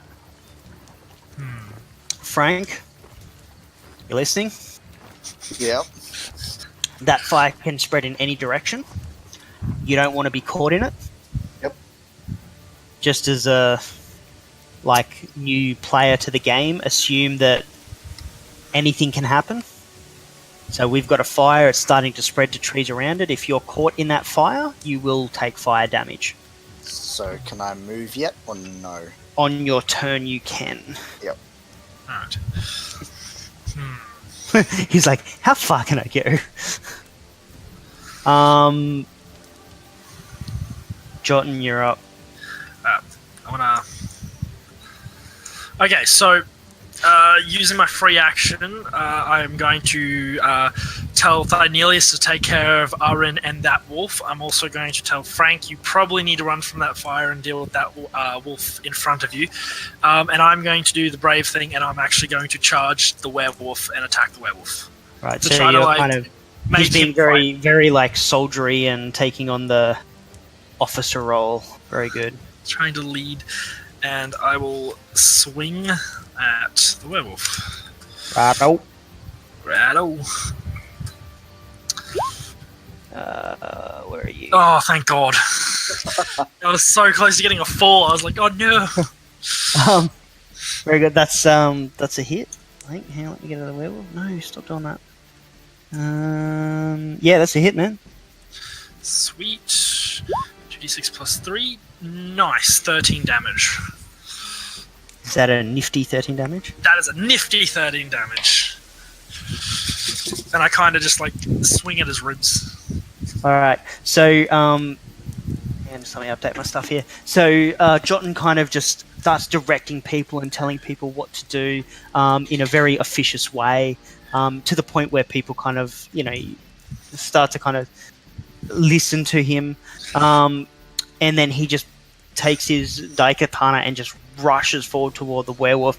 And as he runs towards, he just kind of takes this leaping jump with his daikatana above his head and just slams it down into the shoulder of the werewolf. And you can just see the werewolf,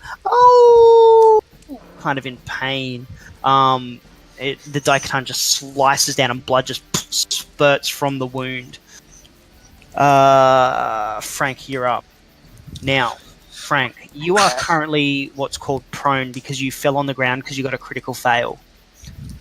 Okay? So to stand up, you have to use half your move action. Okay, so for you, it's half your move action rounded. I'm going to say rounded down just to be fair. So out of the 5 squares that you can move, you'll use 2 of them. So you can only use 3 more squares. So that's 5, 10. You can move 15 feet once you stand up. But standing up will give the wolf an attack of opportunity. So as you're standing up, the wolf can try to attack you.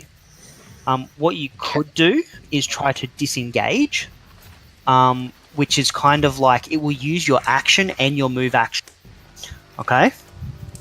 Yep. But it means that the wolf won't get an attack of opportunity. Now, to disengage, it could just be like you could just start skittering back on your feet away from the fire and the wolf. Like, kind of like just on the ground, just kind of skittering away. Yep. So that's an option. But you won't be able to attack this turn if you do that. Okay. So can I hit it and then skitter away? No, because that would use your action, which you actually, if you want to disengage, you need to keep your action free for the disengage act.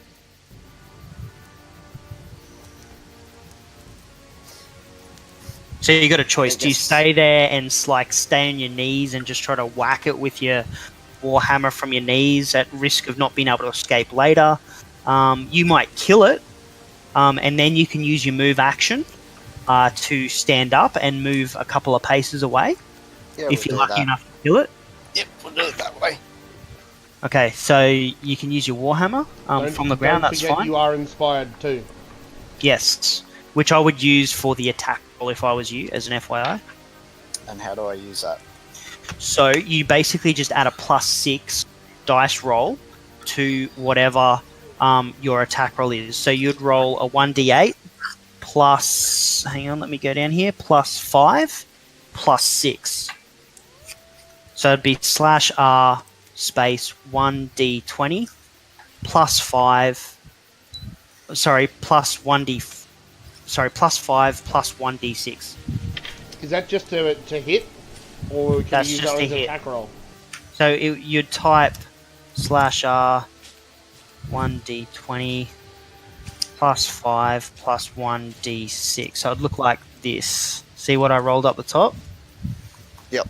You'd type that, except just where it says rolling, just type /R.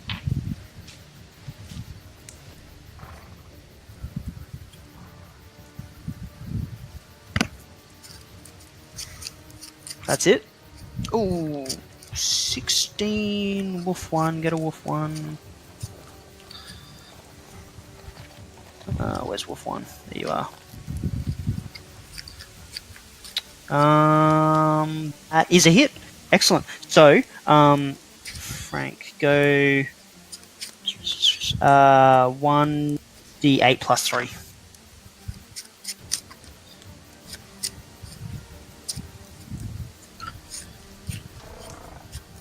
Ooh.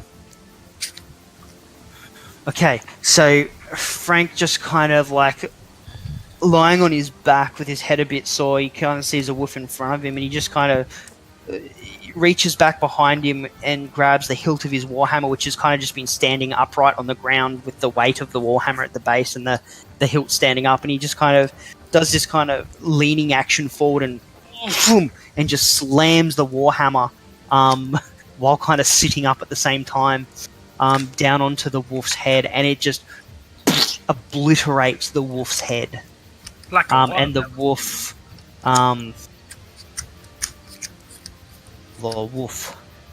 is dead. That wolf, he's dead. Could you perhaps move closer to the other wolf?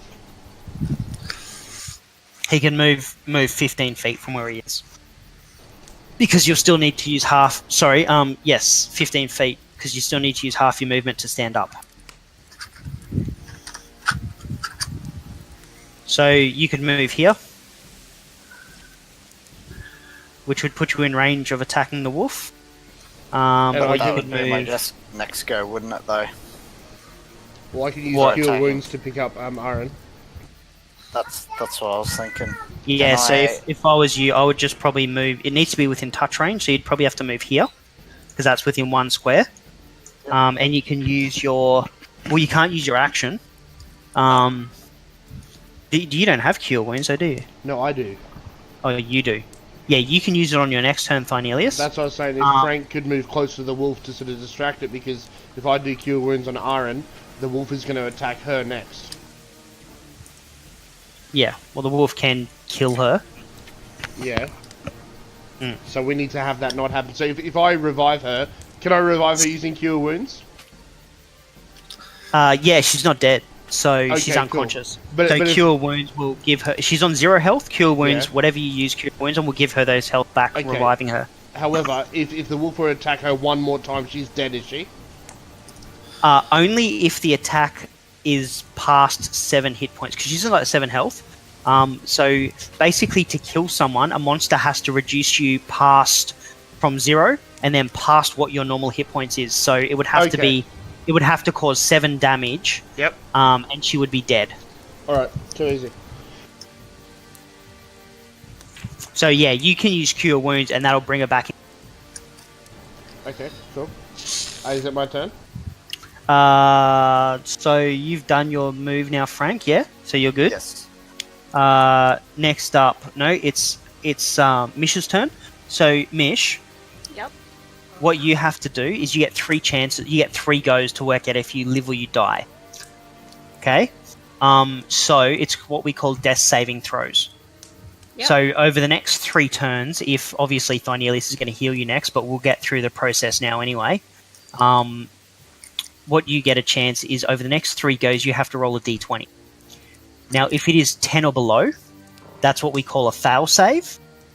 If it is above 10, you do a success save, like you are successful. Now, if you get 3 fails, you die. If you get 3 successes, you revert to 1 health point. Okay? Cool. So basically, it can take up to 6 goes, obviously, to work out if you live or you die. Because if you might get 1 fail save, and then you might get 1 success, so forth and so forth. So whichever one you hit first. So all you have to do is go /r space 1d20.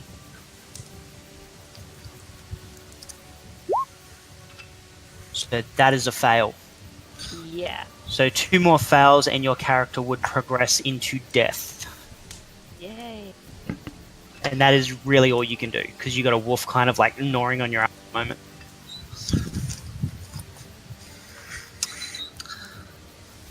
Thynelius, you're up. Alright, so I'm obviously going to cast Cure Wounds. Yep. Okay, so So this is a touch spell. So you obviously have to be within range to actually physically touch the person. do I move into the area? No, you just have to be in a square next to them. This one?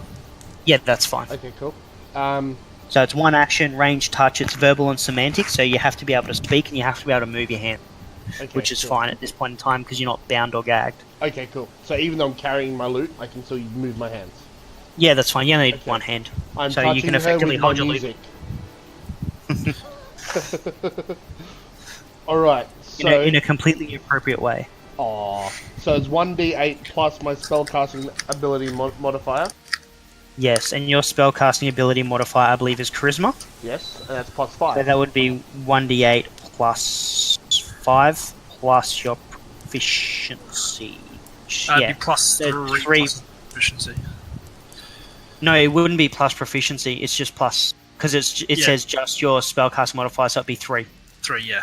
because you've only got a plus 3 charisma modifier. Okay, so then why have I got +5 on my spell attack bonus? You don't need to do a spell attack for this because you're touching them. Okay, fair enough. Alright, so 1d8 So plus if 3. you notice it says plus your spell modifier. Okay? So for you that's just charisma, which is a +3. Okay. Alright, choose so 1d8 plus 3. Yep. Yeah. Ooh, yes, you got a max. Nice. So, Mish, you're actually back up to full health. Yeah, baby. So Awesome.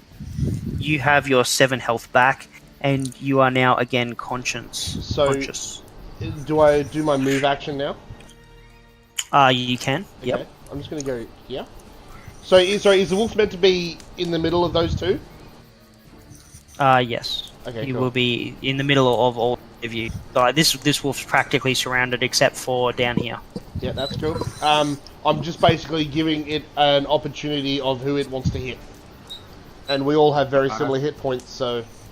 Yes. So as you heal it,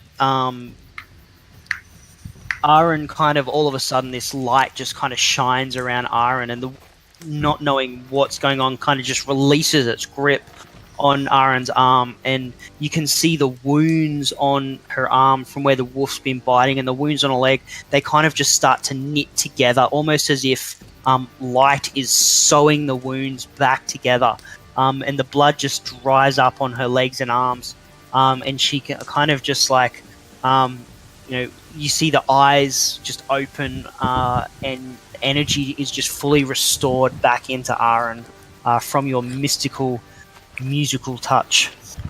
However, you are still prone, Mish, so again you'll have the same issues that Russell had on the ground. Yeah. But that being said, you can still cast from the ground, but you will be casting at disadvantage because you're so close.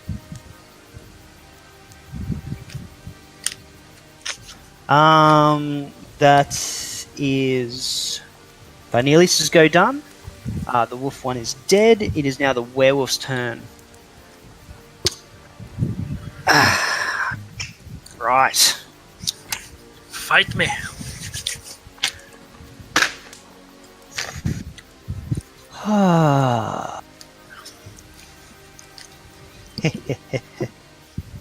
If you insist. I insist. Okay.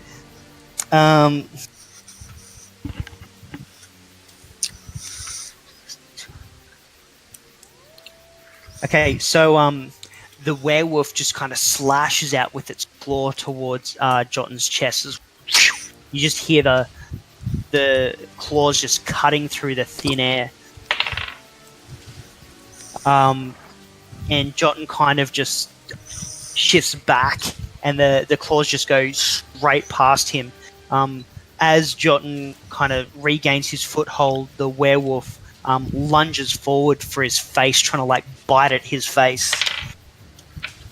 But it kind of just stumbles and just like lands on its front paws in front of him and just gnashes at thin air. The second wolf, sensing the threat from behind him, he turns to Thynelius and goes to bite Thynelius on the leg. It's got an obsession with legs. As he goes to bite, Thynelius just kind of steps back a bit, and the wolf just again gnashes at thin air. As you're fighting, the fire starts to spread.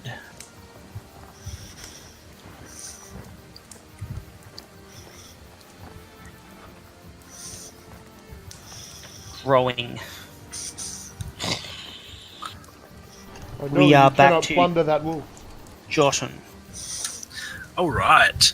I'm going to take another swing at it with my great Daikatana. Daikatana.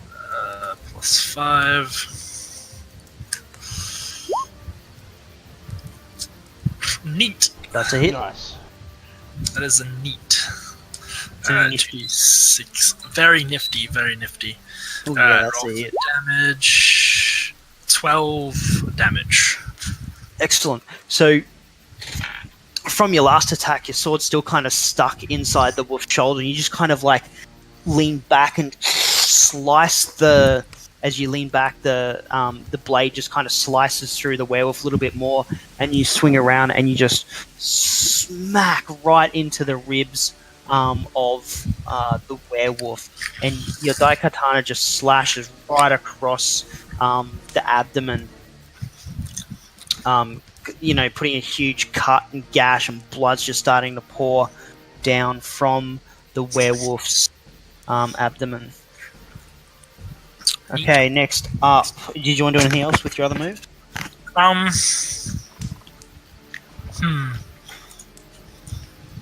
just thinking. I'm trying to keep the werewolf far enough from the casters. Yeah, I think I'll just just do nothing else. Right, you're just going to be the body in the way. Yep. Okay. Oh, sorry. Okay, Frank with a Z. You're up. So I'm still on the ground, aren't I? No, you used your action before to stand up, and then you only moved half your movement, so you're fine. You're standing. Okay. And you got lucky because you would have been caught in the fire if you didn't.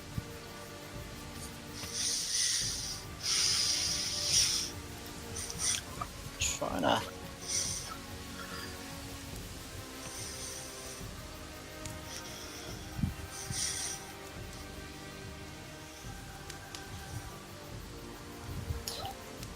Alright, I guess I take a swing at this wolf with Right. my warhammer.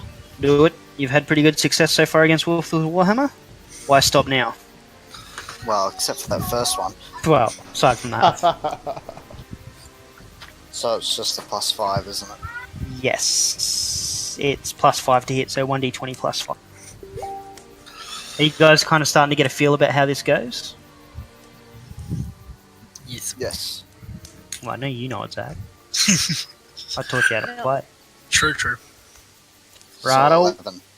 Ooh, let's have a look. Where are you? Wolf 2. That wolf. Oh, hang on. Wolf 1. It's a miss. So you raise your warhammer against your head, because this is kind of the way you seem to attack things these days. And you just kind of slam down on the wolf. But being that the wolf is kind of just like ducking and weaving backwards and forwards between the three people surrounding it, just trying to like gnash at the legs around it, you kind of just slam down right on the ground. As you hit with your massive hammer, just like dust and stuff just kind of goes up everywhere. And it is. Did you want to do anything else? Telling it that it's a good doggy would be another action, isn't it? That would be a free action. Okay, because I got animal handling. So can I calm it? Ooh. You can try. I think that would be an action though, to be honest, because you're trying to influence something. Okay. I will move out of the way. That will create an attack of opportunity. FYI. Okay.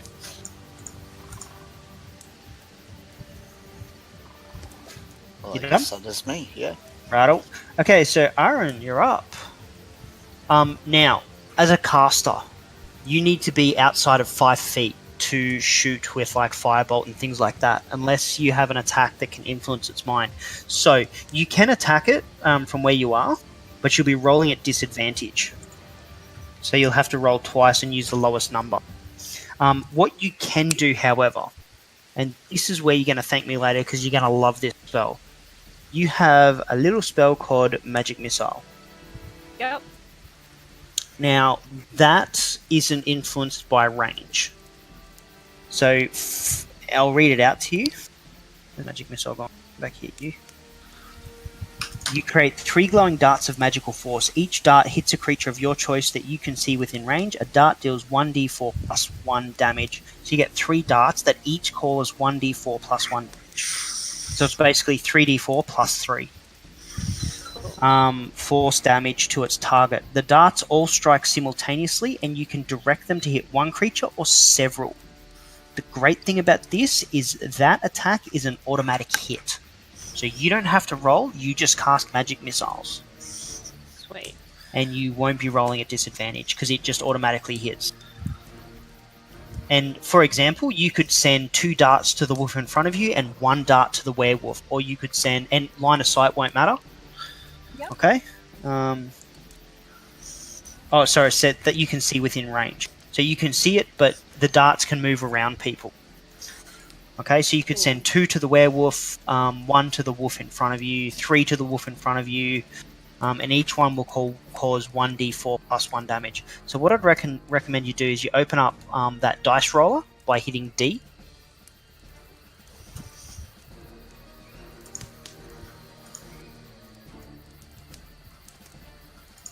Did you open up the settings and hit the use advanced keyboard shortcuts? Yeah.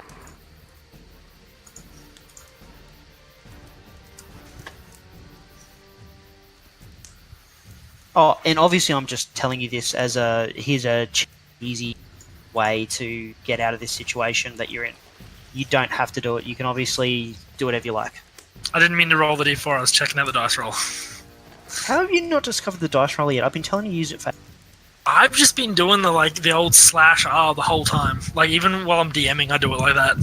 Dude, I'm still using my dice for DMing. I love dice. Yeah. Plus, I don't have to spend ages typing stuff unless I'd have to do like a massive... Even then, I'd probably just use my dice roller on my phone for big numbers.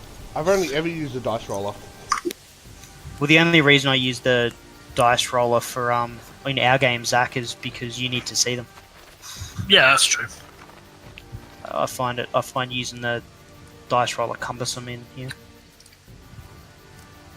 That being said, you should all be able to hear my dice hitting the table. Hear my rolls.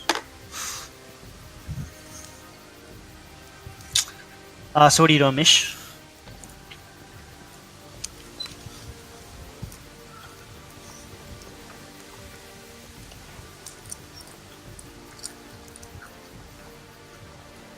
Hello?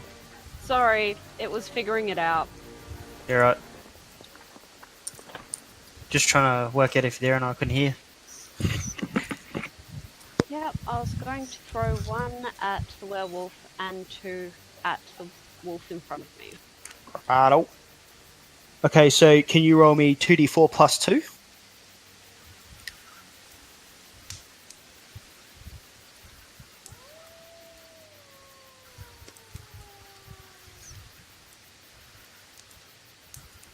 Okay, and then 1d4 plus 1.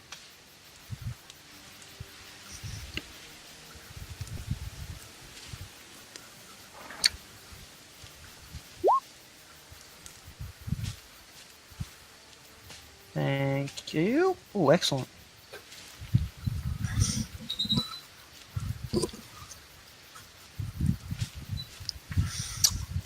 Sorry, I'm just adjusting monster hit points here.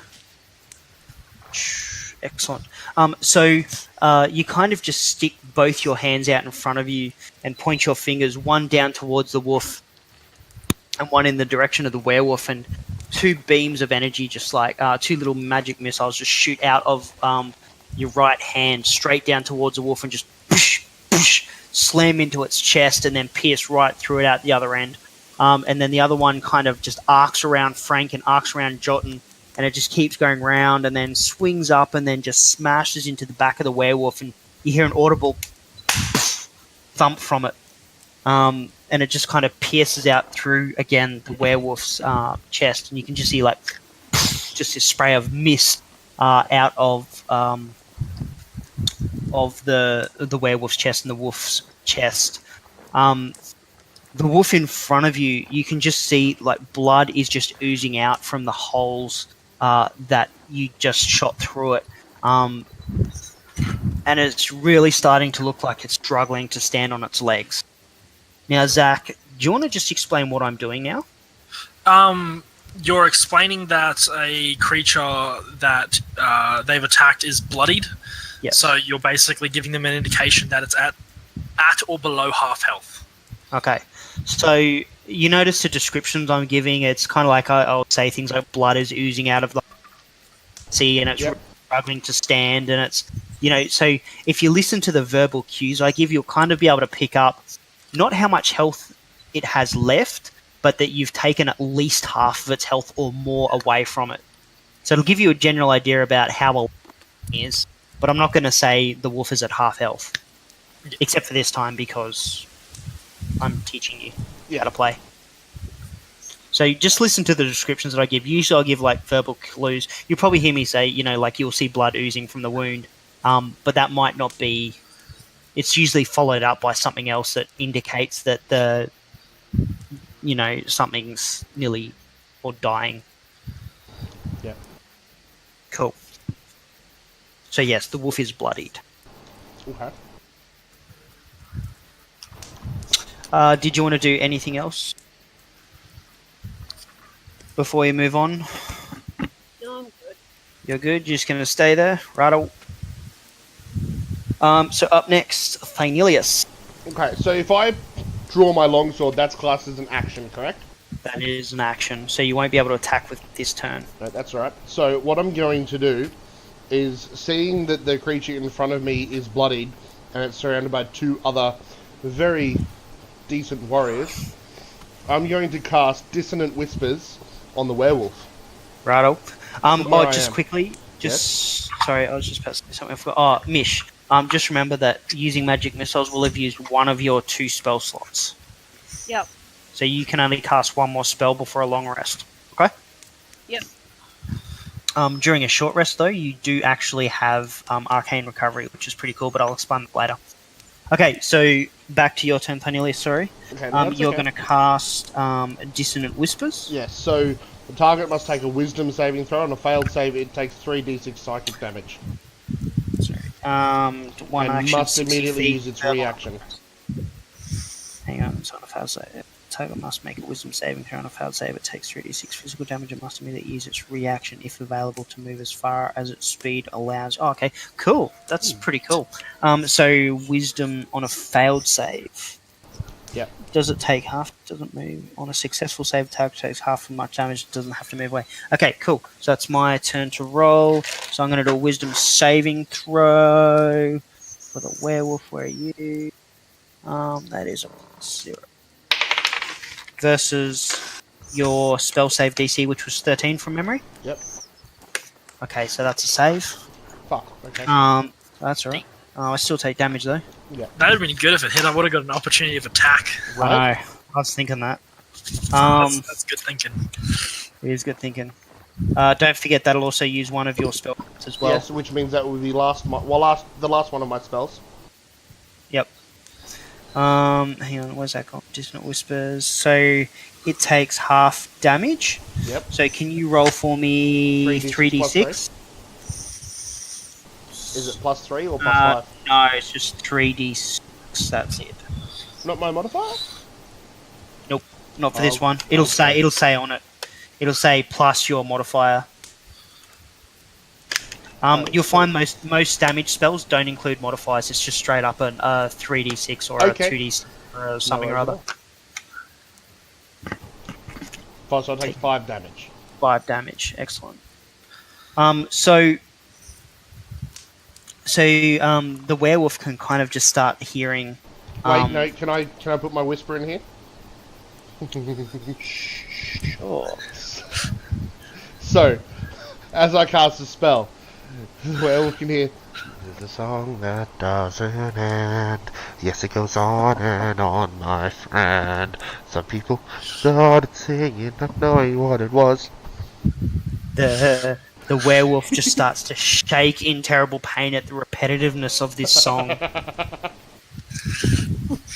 And it takes 5 damage.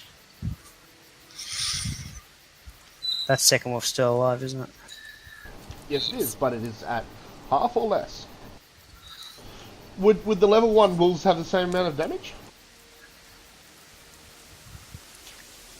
Like, Sorry? hit points? The wolves would have the same hit points, yes. Okay, cool.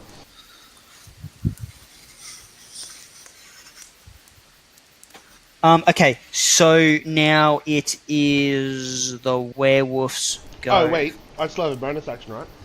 Yeah, I have one more thing of Bardic Inspiration. sure. I'm going to give it to Jotun. Did you use yours, Jotun? Yeah, he's his own. Yes, I did earlier on my perception survival check.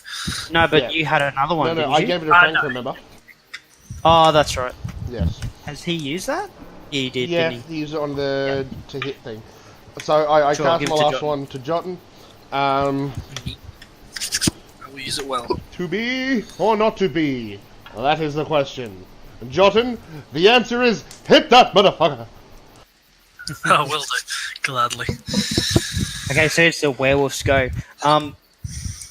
The werewolf, seeing that its friend has already died and that its other wolf is being rapidly overwhelmed, it kind of just lashes out at Jotun, trying to get him to back off, and then uses his disengage action.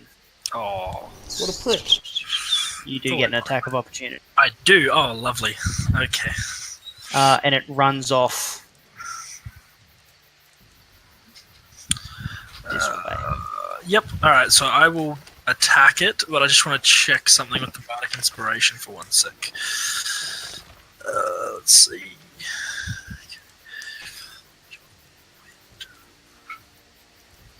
Okay, cool. So, I'll make an opportunity of attack, but I'll wait to see what I roll first before using the Bardic Inspiration, because I can actually do that. Alright, let's see what I get. Yeah, I'm not using the Bardic Inspiration for that. I'll just keep it like that. That's fine. Yep. Roll for attack. Roll for damage. Damage. 2d6 plus 3.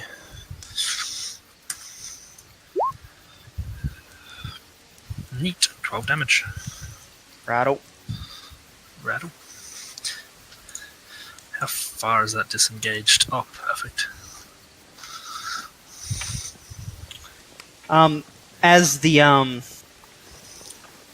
As the wolf runs off, you slash your daikatana around and just lash it right near its head, and you just manage to like slice off one of its ears. And blood just spurts out from the side of its head, and it just howls in pain and agony, and it just bolts and just keeps going away. Oh. As the fight's been progressing, you haven't noticed because you've been so preoccupied, but like the mists and the fog that's in the misty forest has started to get thicker and thicker, and it's starting to creep up around you all. The wolves go. The wolf, still just angry and just lashing out at whoever's around, continues to try and bite at Thynelius's God damn it. legs because it just doesn't like you. It's like worried it's going to be impaled on the deer horns. Plus 16. What's your AC? Thynelius, what's your armor class? 13. That's a hit. Yeah, and? I can't use an acrobatic thing to get away from it at all? You cannot. Okay. Causing 8 damage. So the wolf just kind of latches onto your leg, huge chunk out of your leg, and you can just see like the teeth just sink in, and you just kind of tears away, and blood just spurts out of the wound on your leg. I'm currently at 0 hit points. That's okay. I can help. Yay. Surprisingly. I really should have started you guys at level 3. Ooh. Yeah. Um, Upset Noah. I'm thinking why you're dying so quickly, and I'm like, oh, hang on, that's right. When I ran Zach's group through it, they started at level 3. They had more health. It's okay. This is going to be fun. You're going to die and have to try to live. I It's actually expect to get lots of experience points for this. Yeah. We'd be close to leveling up, wouldn't we? After, like, Oh, I don't know. I don't know how much experience you get from this encounter. Not a The heap. answer is yes. Because you divide it by 4. Four, The yeah. more players you have, the less experience you get. Because you divide it amongst the players. Don't worry. I'll probably just end up doing... I'm actually going to run something else that we didn't run in our campaign, Zach. So Can I just give bardic inspiration to the DM to give us more experience? yeah, I don't need... I can do whatever I want, man. I don't need bardic experience. That's right, you can do whatever you want. I am... The master. I am the master. I'm the game master. So someone was saying, like some kids were saying, "Oh, we'll just kill you." I'm like, "Yeah, I've got dragons, man." I got the dragons. I know that was you. Was it? Oh yeah, it was us. Like, oh, we're just like, we'll just win, and you're just like, oh, I got dragons. Like, oh, okay. I got dragons. Wolfsco is done. Jotun, you're up. All right, I have choices here, but I'm just gonna do the smart thing, and I'm gonna walk up to it and smack it with my longsword. Right. Greatsword, Daikatana. You can smack it with advantage because it is surrounded on all sides. This is gonna be great. So 1d20 plus your hits, and you can roll with advantage. Don't worry, that's a hit, man. I'm gonna go with the 20, like the straight up 20. Nice. Even Yeah, though it's not a crit there. Alright, That's so 6, 3, 11. Oh yeah. How do you want to do it?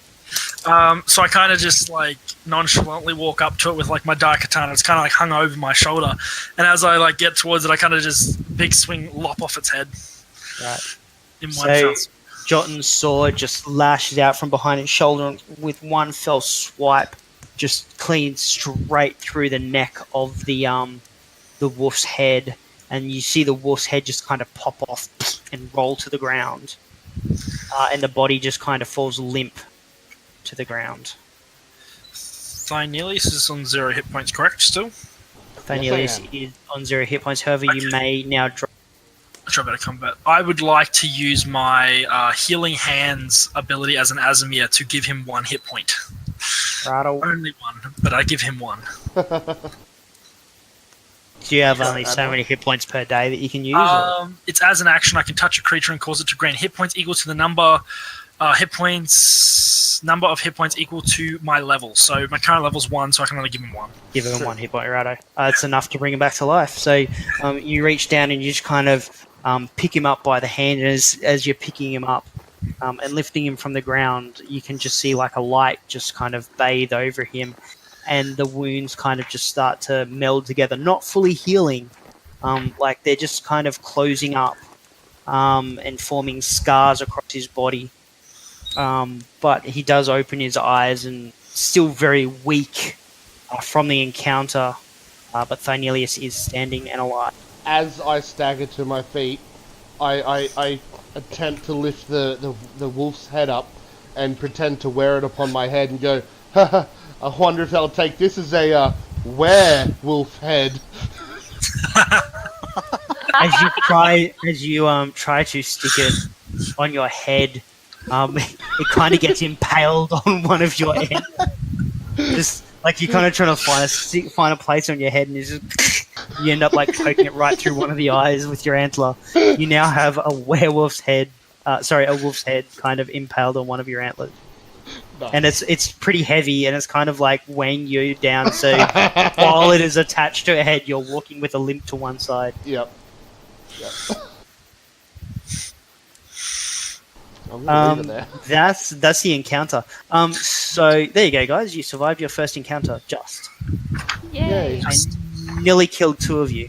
That's closer. That's the closest I've come to killing people in these games. I haven't nearly killed anyone in your game, have you, Jay? Actually, no, you nearly killed me because I was a stupid person and tried to like write something on a window to be nice to people. That's right. I was a rogue. Yeah, it's because you keep doing stupid things. Hey, I thought I was being nice, leaving a warning, but apparently that gets you killed. So, Apparently. word of the wise: don't leave warning for any other people because it will kill you. Very because nice. Nathan's a dick. Did you roll a 1? Yes. Nice. And he fell off a 2-story building. Oh yeah, that's fine. And the other time where I was like trying to impress the guard captain, I rolled a 1 on the impression thing and I cut my own hand open. That was funny. He was trying to flip a knife through the air to be impressive and then fling it at someone and like fling it past their ear, and he rolled a 1, so it just slipped through his hand and like fully cut down the center of his hand. As I said, he tries to do stupid things. Sometimes. Just be mindful. The fire is spreading. Yes. That will only eat trees, though, won't it? Can I go and use my lay of hands on Thynelius? You can. Oh. So how does that work? Okay, so you get 5. Basically, land hand work. You get a pool of health. Okay, at level 1, it's 5 health. So what you can do is you can use those 5 health however you like. You can send 1 to Thynelius, 1 to Ark, 2 to Jotun until that 5 is used up. How's basically. everyone's health? I have not taken a scratch. Everyone, Wow. I think, hang on, 12, 11, you need 1 hit point to be back to full health, and Thynelius is on 1 1. out of 8. What's Okay. Mishka at? She's full She's health. on full health. Okay. Question for you. Because his cure wounds was awesome. How do we Yes. restore health? Like after a short rest, after a long rest? What? So during a short rest, you can roll a hit die. Yeah. For yours, it doesn't sound here what your hit die is. Hang on. Give me a second. Let me get my D8 for character sheet. bards. D8 for bards, that sounds about right. Yeah, you got a 1d8, and you only have 1. So you can roll that. Through a to- long rest or a short Yep. rest? That's on a short rest. Okay. But you can only do that. You can only do that once per day at the moment, and Yeah. whatever you get from that is how much health you get back. Okay. However, on a long rest, it's considered that you heal back to full health, get all your spell slots. Okay. How long is a short rest? Short rest is just 10 minutes. Okay. Are we chasing this werewolf immediately or what?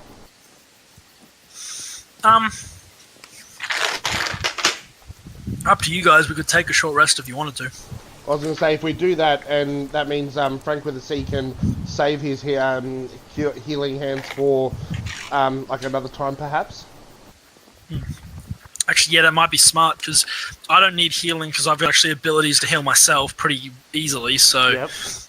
you guys might want to save it to heal you, the other guys, because Yeah. Now, Thank question: Do we get any slots come back after a short rest? no. You don't. However, Mish can. She can Okay, use yep. her. She can use her arcane recovery. Would you like Okay. to learn about that, Mish? Sure. So, arcane recovery. You have learned to regain some of your magical energy by studying your spell book. So, once per day. So, only once per day. When you finish a short rest, you can choose expended spell slots to recover. The spell slots can have a combined level. I won't worry about combined levels and stuff because you only get level 1s at the moment. So you can recover either. So it is equal to or less than half your wizard level rounded up. So for you, that's 1. So you can recover at this point in time 1 first level spell slot, which is all you've used anyway. So you can get your spell slot back if you want to use that. Yep. Cool. So you'd have 2 spell slots again, but you won't be able to use your arcane recovery the next day. Yep. Gravy. Yeah, so guys, it's up to you what you want to do now. Someone messaging me somewhere? So we've taken the short rest. I've rolled a 1d8. Does that plus anything? Sorry? My... Was it my... My hit dice. Is that plus anything if I'm doing a short rest with...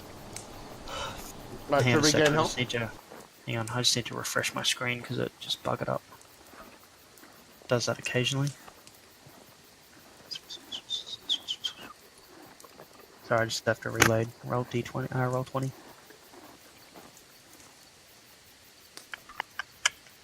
There we go. What was your roll? 6. 6. So you gain 6 health points. Hit points. So you'd Alright. be on 7. You'd be on 7, so you're Yep. just one shy of your full health. Yep. Coolies? Gravy. All right. So what did you guys want to do? You could set up camp. You could chase the werewolf because you still need its head. So we chase it. It's wounded, isn't it? Yeah, absolutely it is. Was the Well, it's werewolf not- bloodied before it ran away? I'm not saying. I heard I'm asking you to repeat what you said, which was an ear got lopped off and blood came spurting out. I did say that. Okay. Does that, in Dungeon Master speak, mean that it is currently bloodied? Is that a question I can ask?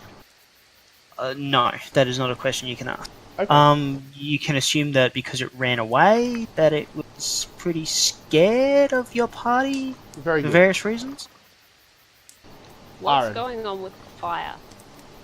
Spreading. We can just let It's that spreading. burn, can't we? You can do whatever the hell you want. Well, we can't really put it out, can we? As I've said, the thing you need to realize about this game is if you can imagine it, and I can try to make it happen. So the more creative you are, the better. If I cast Mage Hand, can I bitch slap the fire out?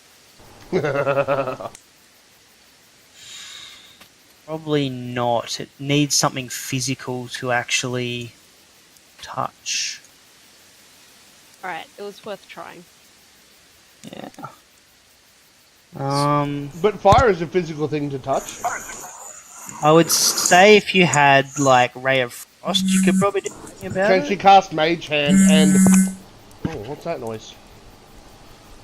Can she stamp out the fire with her Mage Hand? No, it's not an actual physical thing. It's gas, isn't it? It's like based like a gas, effectively. Can't you hold things with a Mage Hand, though?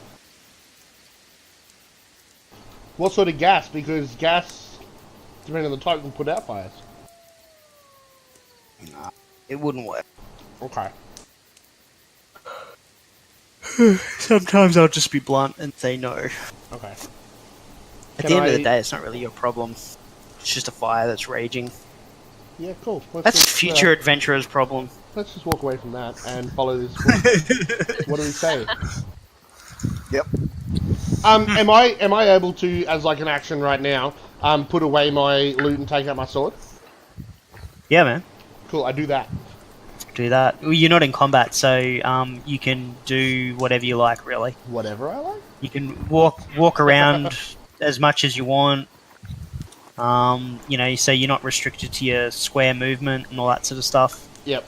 So if you wanted to like walk into the trees, you can, or whatever. It's up to you. I reckon we get our tracker onto it. Although there is blood on the ground. Yeah, I want to Let's follow the blood. see if I can track and follow the blood. Righto. Just quickly. Yes. Give me a second. You can all add. Oh yes, Do some maths. Do some maths quickly. In my head, this is gonna be terrible. Fucking maths. Why did I become a DM? I have to do maths all the time. I know, right? Where's the challenge rating? Freaking Also, challenge ratings. question for you.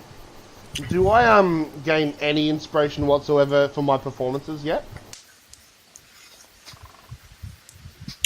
Yeah, I would say yes, man. Because sorry, I'm one of those DMs that completely forget about inspiration. So you just kind of have to remind me. That's fine. That's why I did, because I remember you saying that the other night. Yeah, I always forget that it's. I always forget it's a thing because I played when it wasn't a thing. Yeah. Like I started playing the game when it wasn't a thing, so I'm like, oh yeah, inspiration's the thing. Yeah, man, take inspiration because that's awesome. Ooh. Hang on. He's inspired with so a wolf head on his you antlers. can take 25 experience each. Actually, I'll make that 50 each. BP. XP. How many So, experience in the points top- until you're... Hang on, let me get my table out. It's like 200, I think. 300 for level 2. 300 for level 2, 900 for level 3, I think 2,700 for 4, Yeah, sounds 6,500 about right. for level 5. Yeah. jumps up rapidly after level 4 to a huge let's number. Get this goddamn werewolf then. Sounds like a plan. Hang on. Where's my level advancement? Yeah, 300's level 2. Right. So another 250 XP required.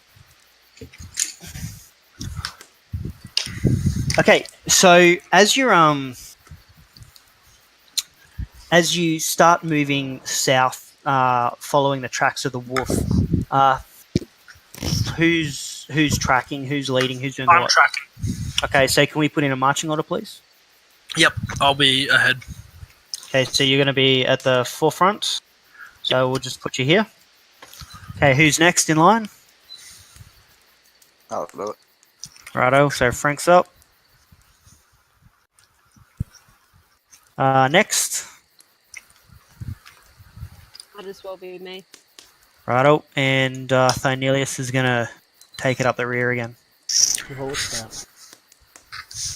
Okay, so as you march out, Jotun kind of just tells everyone, like, kind of indicates for everyone to get in a line behind him, and he looks down, trying to follow the blood and the tracks that the werewolf has left behind. Can you please roll a survival check?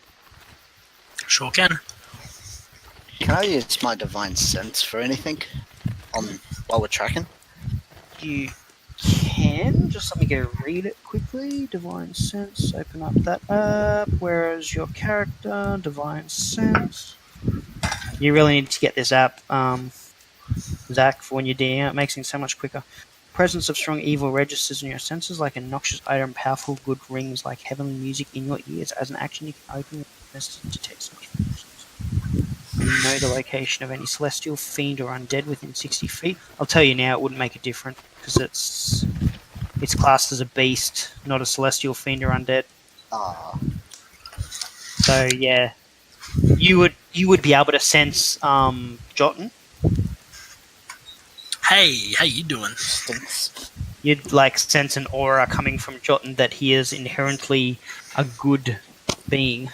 Actually, he would sense that I'm an asshole and I'm an evil being, actually, because I'm a fallen Azamir, which means I am bad, but good, but bad.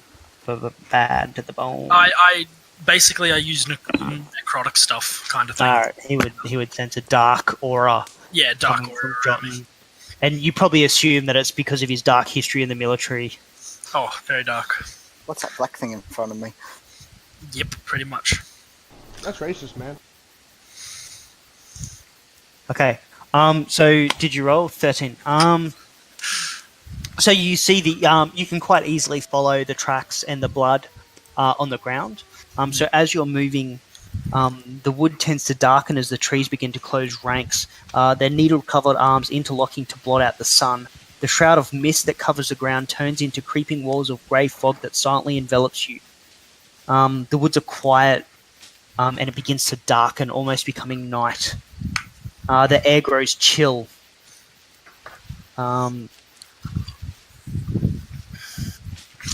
Turning the trees around you into grey ghosts. You tend to notice that as you're following the tracks, that the trees are not the same trees as they were before. They seem to be becoming darker. Leaves seem to be falling off the trees as you walk past. The fog just seems to thicken and develops into a greenish colour. And it seems to envelop closer and closer and closer, almost to the point that you cannot see more than about 5 or 10 feet in front of you. Does that not affect me with my dim light sight? Does affect you with your dim light sight. You still can barely see more than about 10 feet in front of you because the mist is almost like a grey, it's so thick, it's almost like a grey wall in front. So as you keep moving through the mist, it just keeps getting thicker and thicker and thicker, almost to the point that you can't see the trees to the side of you anymore.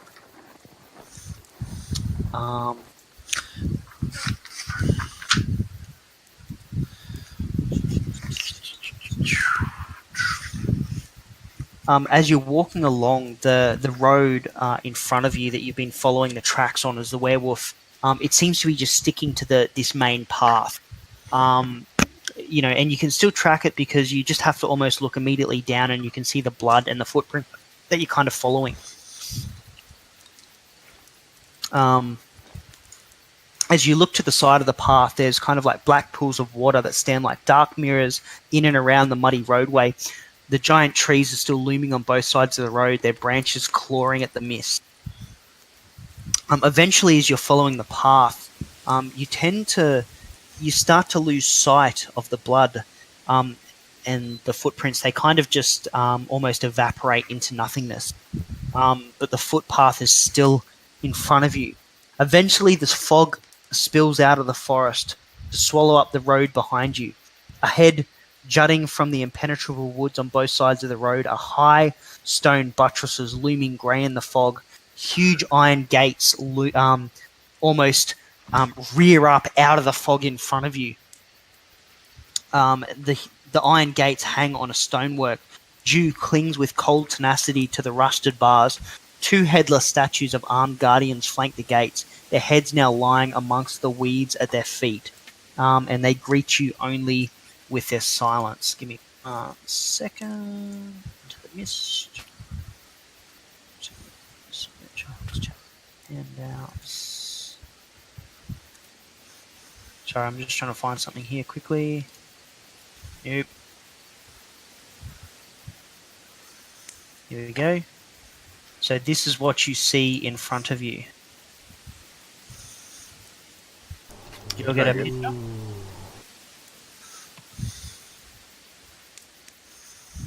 Ooh, fancy.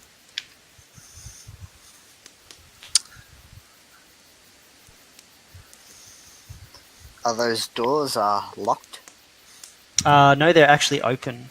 There's like if you can see in the picture, it's like there's actually a bit of a gap. Yep. They're open in front of you. I open the door and stick my head in. Before you do that, as a cantrip, can I create use minor illusion to create a sound that's the exact sound of a werewolf to try and, I guess, draw the werewolf out in the sense that, it has a friend in the area? Sure, hang on a sec. Just let me read up on minor illusion quickly to see what it is exactly capable of. Yep.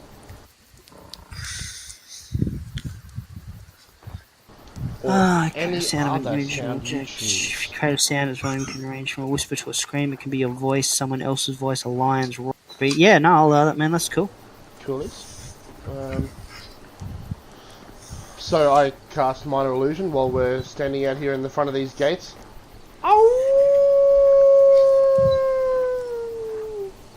Sure. In the distance, coming from the other side of the gate, you kind of hear a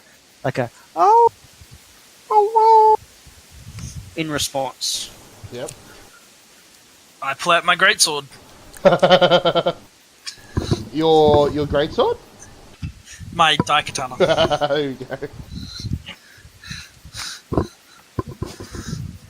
and just, kind of make sure no one's going to die. Right. Cool. What else are you guys going to do? So, Frank with a C, you're going to just kind of peek your head through the doorway, just to see what's there. Sure. So as you creep up to the huge gates, you don't tend to see anyone around. Just lying on the ground next to you on the left is just this massive stone head from the statue that's fallen down. You kind of work your way around it because it's kind of hanging over partway over the path. And you kind of just walk up to the gates. As you look at the huge iron gates, and we're talking like these are towering iron gates, that kind of sit between two massive cliff faces. You walk up to the gates and you can see that they're clearly rusted and old, like we're talking ancient, thousands of years old. You kind of peek your head through, and as you peek your head through, you on the other side, you can just see what looks like more woods, towering trees whose tops are lost in the heavy grey mist, block out all but a death grey light. the tree trunks are unnaturally close to one another, and the woods have the silence of a forgotten grave, yet exude the feeling of an unvoiced scream. So that's what you see on the other side. Guys, there's trees on the other side. Very good, Frank with a C. Frank Kakar. Jeff Fafar. Dunham.com. Are we considered creatures as well? Yes, you are. Are beasts considered creatures? Sorry? Are beasts considered creatures? Yep. Okay, cool. I think I will volunteer to walk through the door and just like nonchalantly go through it. So Jotun just kind of like casually shrugs his daikatana over his shoulder, and he moves forward through the gate. As he moves through to the other side, and he just moves into the woods on the other side, nothing tends to happen. He's just kind of walked through a gate, and he's standing on the other side. Neat. Follow him through. Yeah. I kind of look around and I then also like follow? signal him it's okay. Yeah, I'm following. Okay, so as the party kind of gathers their courage, they pick up their gear, shrug it over their shoulders, and as Thynelius, who was last in line, sort of walks through the gate, you can just start to hear this loud creaking sound. Can I cast? Or can I look at like use perception? You can do whatever the hell you want. And the gates close behind you with a loud bang. You notice the gates close behind you using perception. Yay! Guys, I reckon now's a good time to leave it, eh? Sounds good. Sounds like a Yep. plan. All right. Yeah. What'd you think? It's good. Very good. Fun.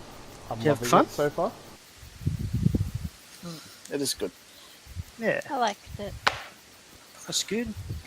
Good. Alright, I need to get to bed. Sounds good. Alright, I'll catch you guys in 2 weeks. Dang it! 2 weeks. 2 weeks? Yeah, I'm working next weekend.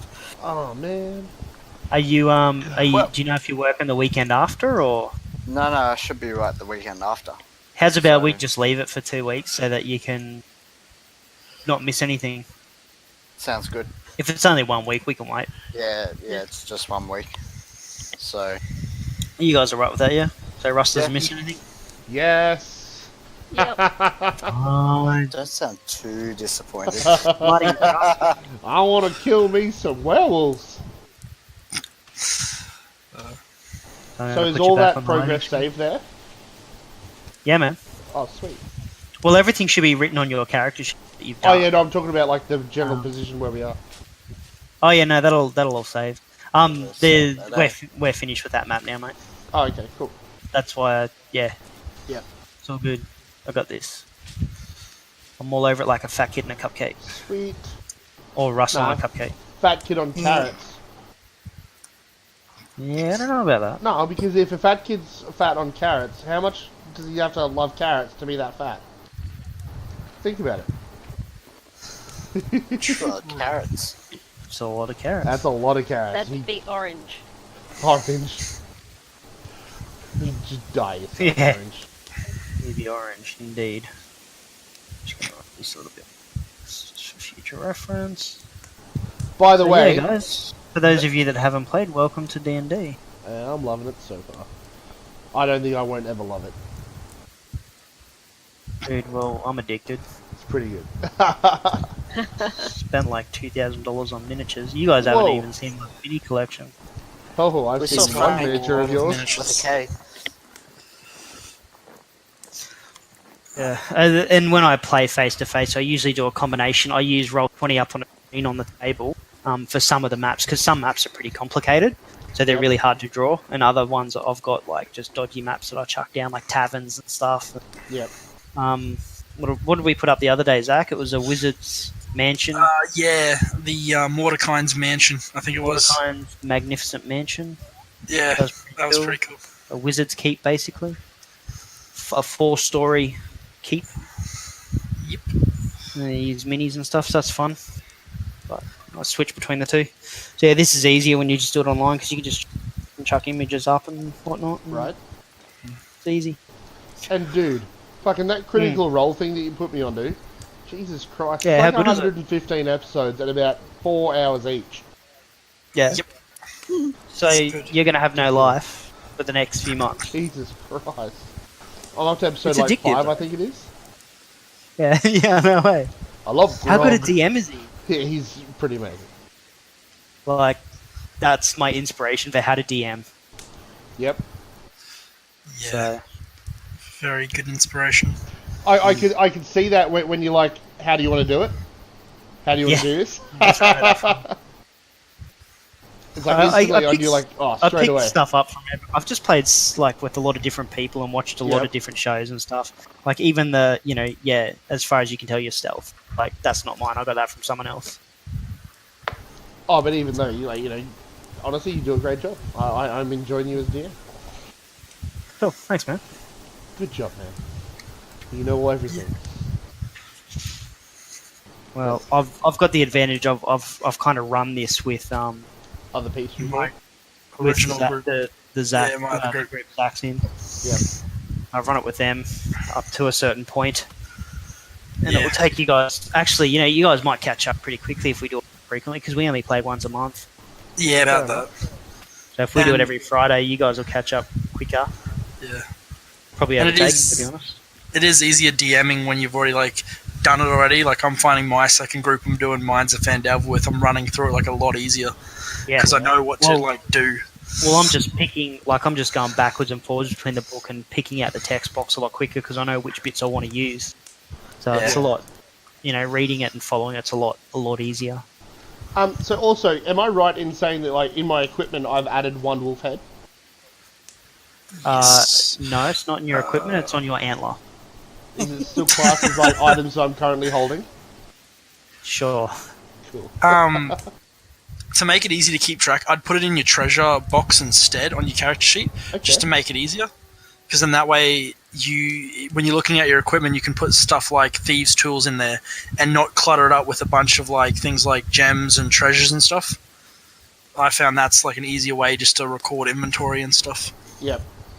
Actually, Zach, on character sheet notes, could you beef yours up a little bit? I know you put it together real quickly, but just all the Yeah. info from it, all Yeah, the descriptions and whatnot. Oh, yep, height and stuff like that. Yeah, and on the ability scores, swap the numbers around. So you put the modifier on the big one, Oh, okay, yep. one over the little one. Yeah. Just little things, clean it up a bit, and just make it easy for me to follow. Yep. Not that I really need it, to be honest, because I've put you in my app already. But whatever. Yeah. Guys, you keep track of your own gold and stuff. I'm going to assume you're not going to cheat and just start adding gold. So you lost whatever gold from your character sheet for all the ales you drank and whatnot. So you need to fix that up. They're 1 silver each, so just take that silver from your gold. Most of you will be on I think 9 gold, 8 90s, I haven't 8 silver, I spent a think. cent. Yep. Because you had a whole glass of water. Yep. By the way, Don't worry about gold. backstory Don't to the- worry about gold much though, because pretty soon you'll be rolling in it. Gold's pretty liberal. Sweet. I've just uploaded my backstory to the thing. Ah, yeah. I'll have a look at those tomorrow. Alright, I'm out, guys. Glad you enjoyed it, and we'll leave it for a fortnight and do the Friday after. Yep. Alright, So Yeah. sounds good. The only thing that might interfere with that is if I go camping. Waiting to hear back from a mate to see Right. when I'm going out to his parents' farm. That's all good. Yep. So that might be the only thing that would set us back another week after that. But any time after that will be every Friday. Cool? Yep. Might. Alright, guys. Have a good one. It was fun. Thanks, mate. See you later. Bye.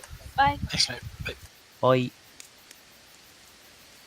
Nighty night, guys. No, no. Night. Love you long time. Love you long time too.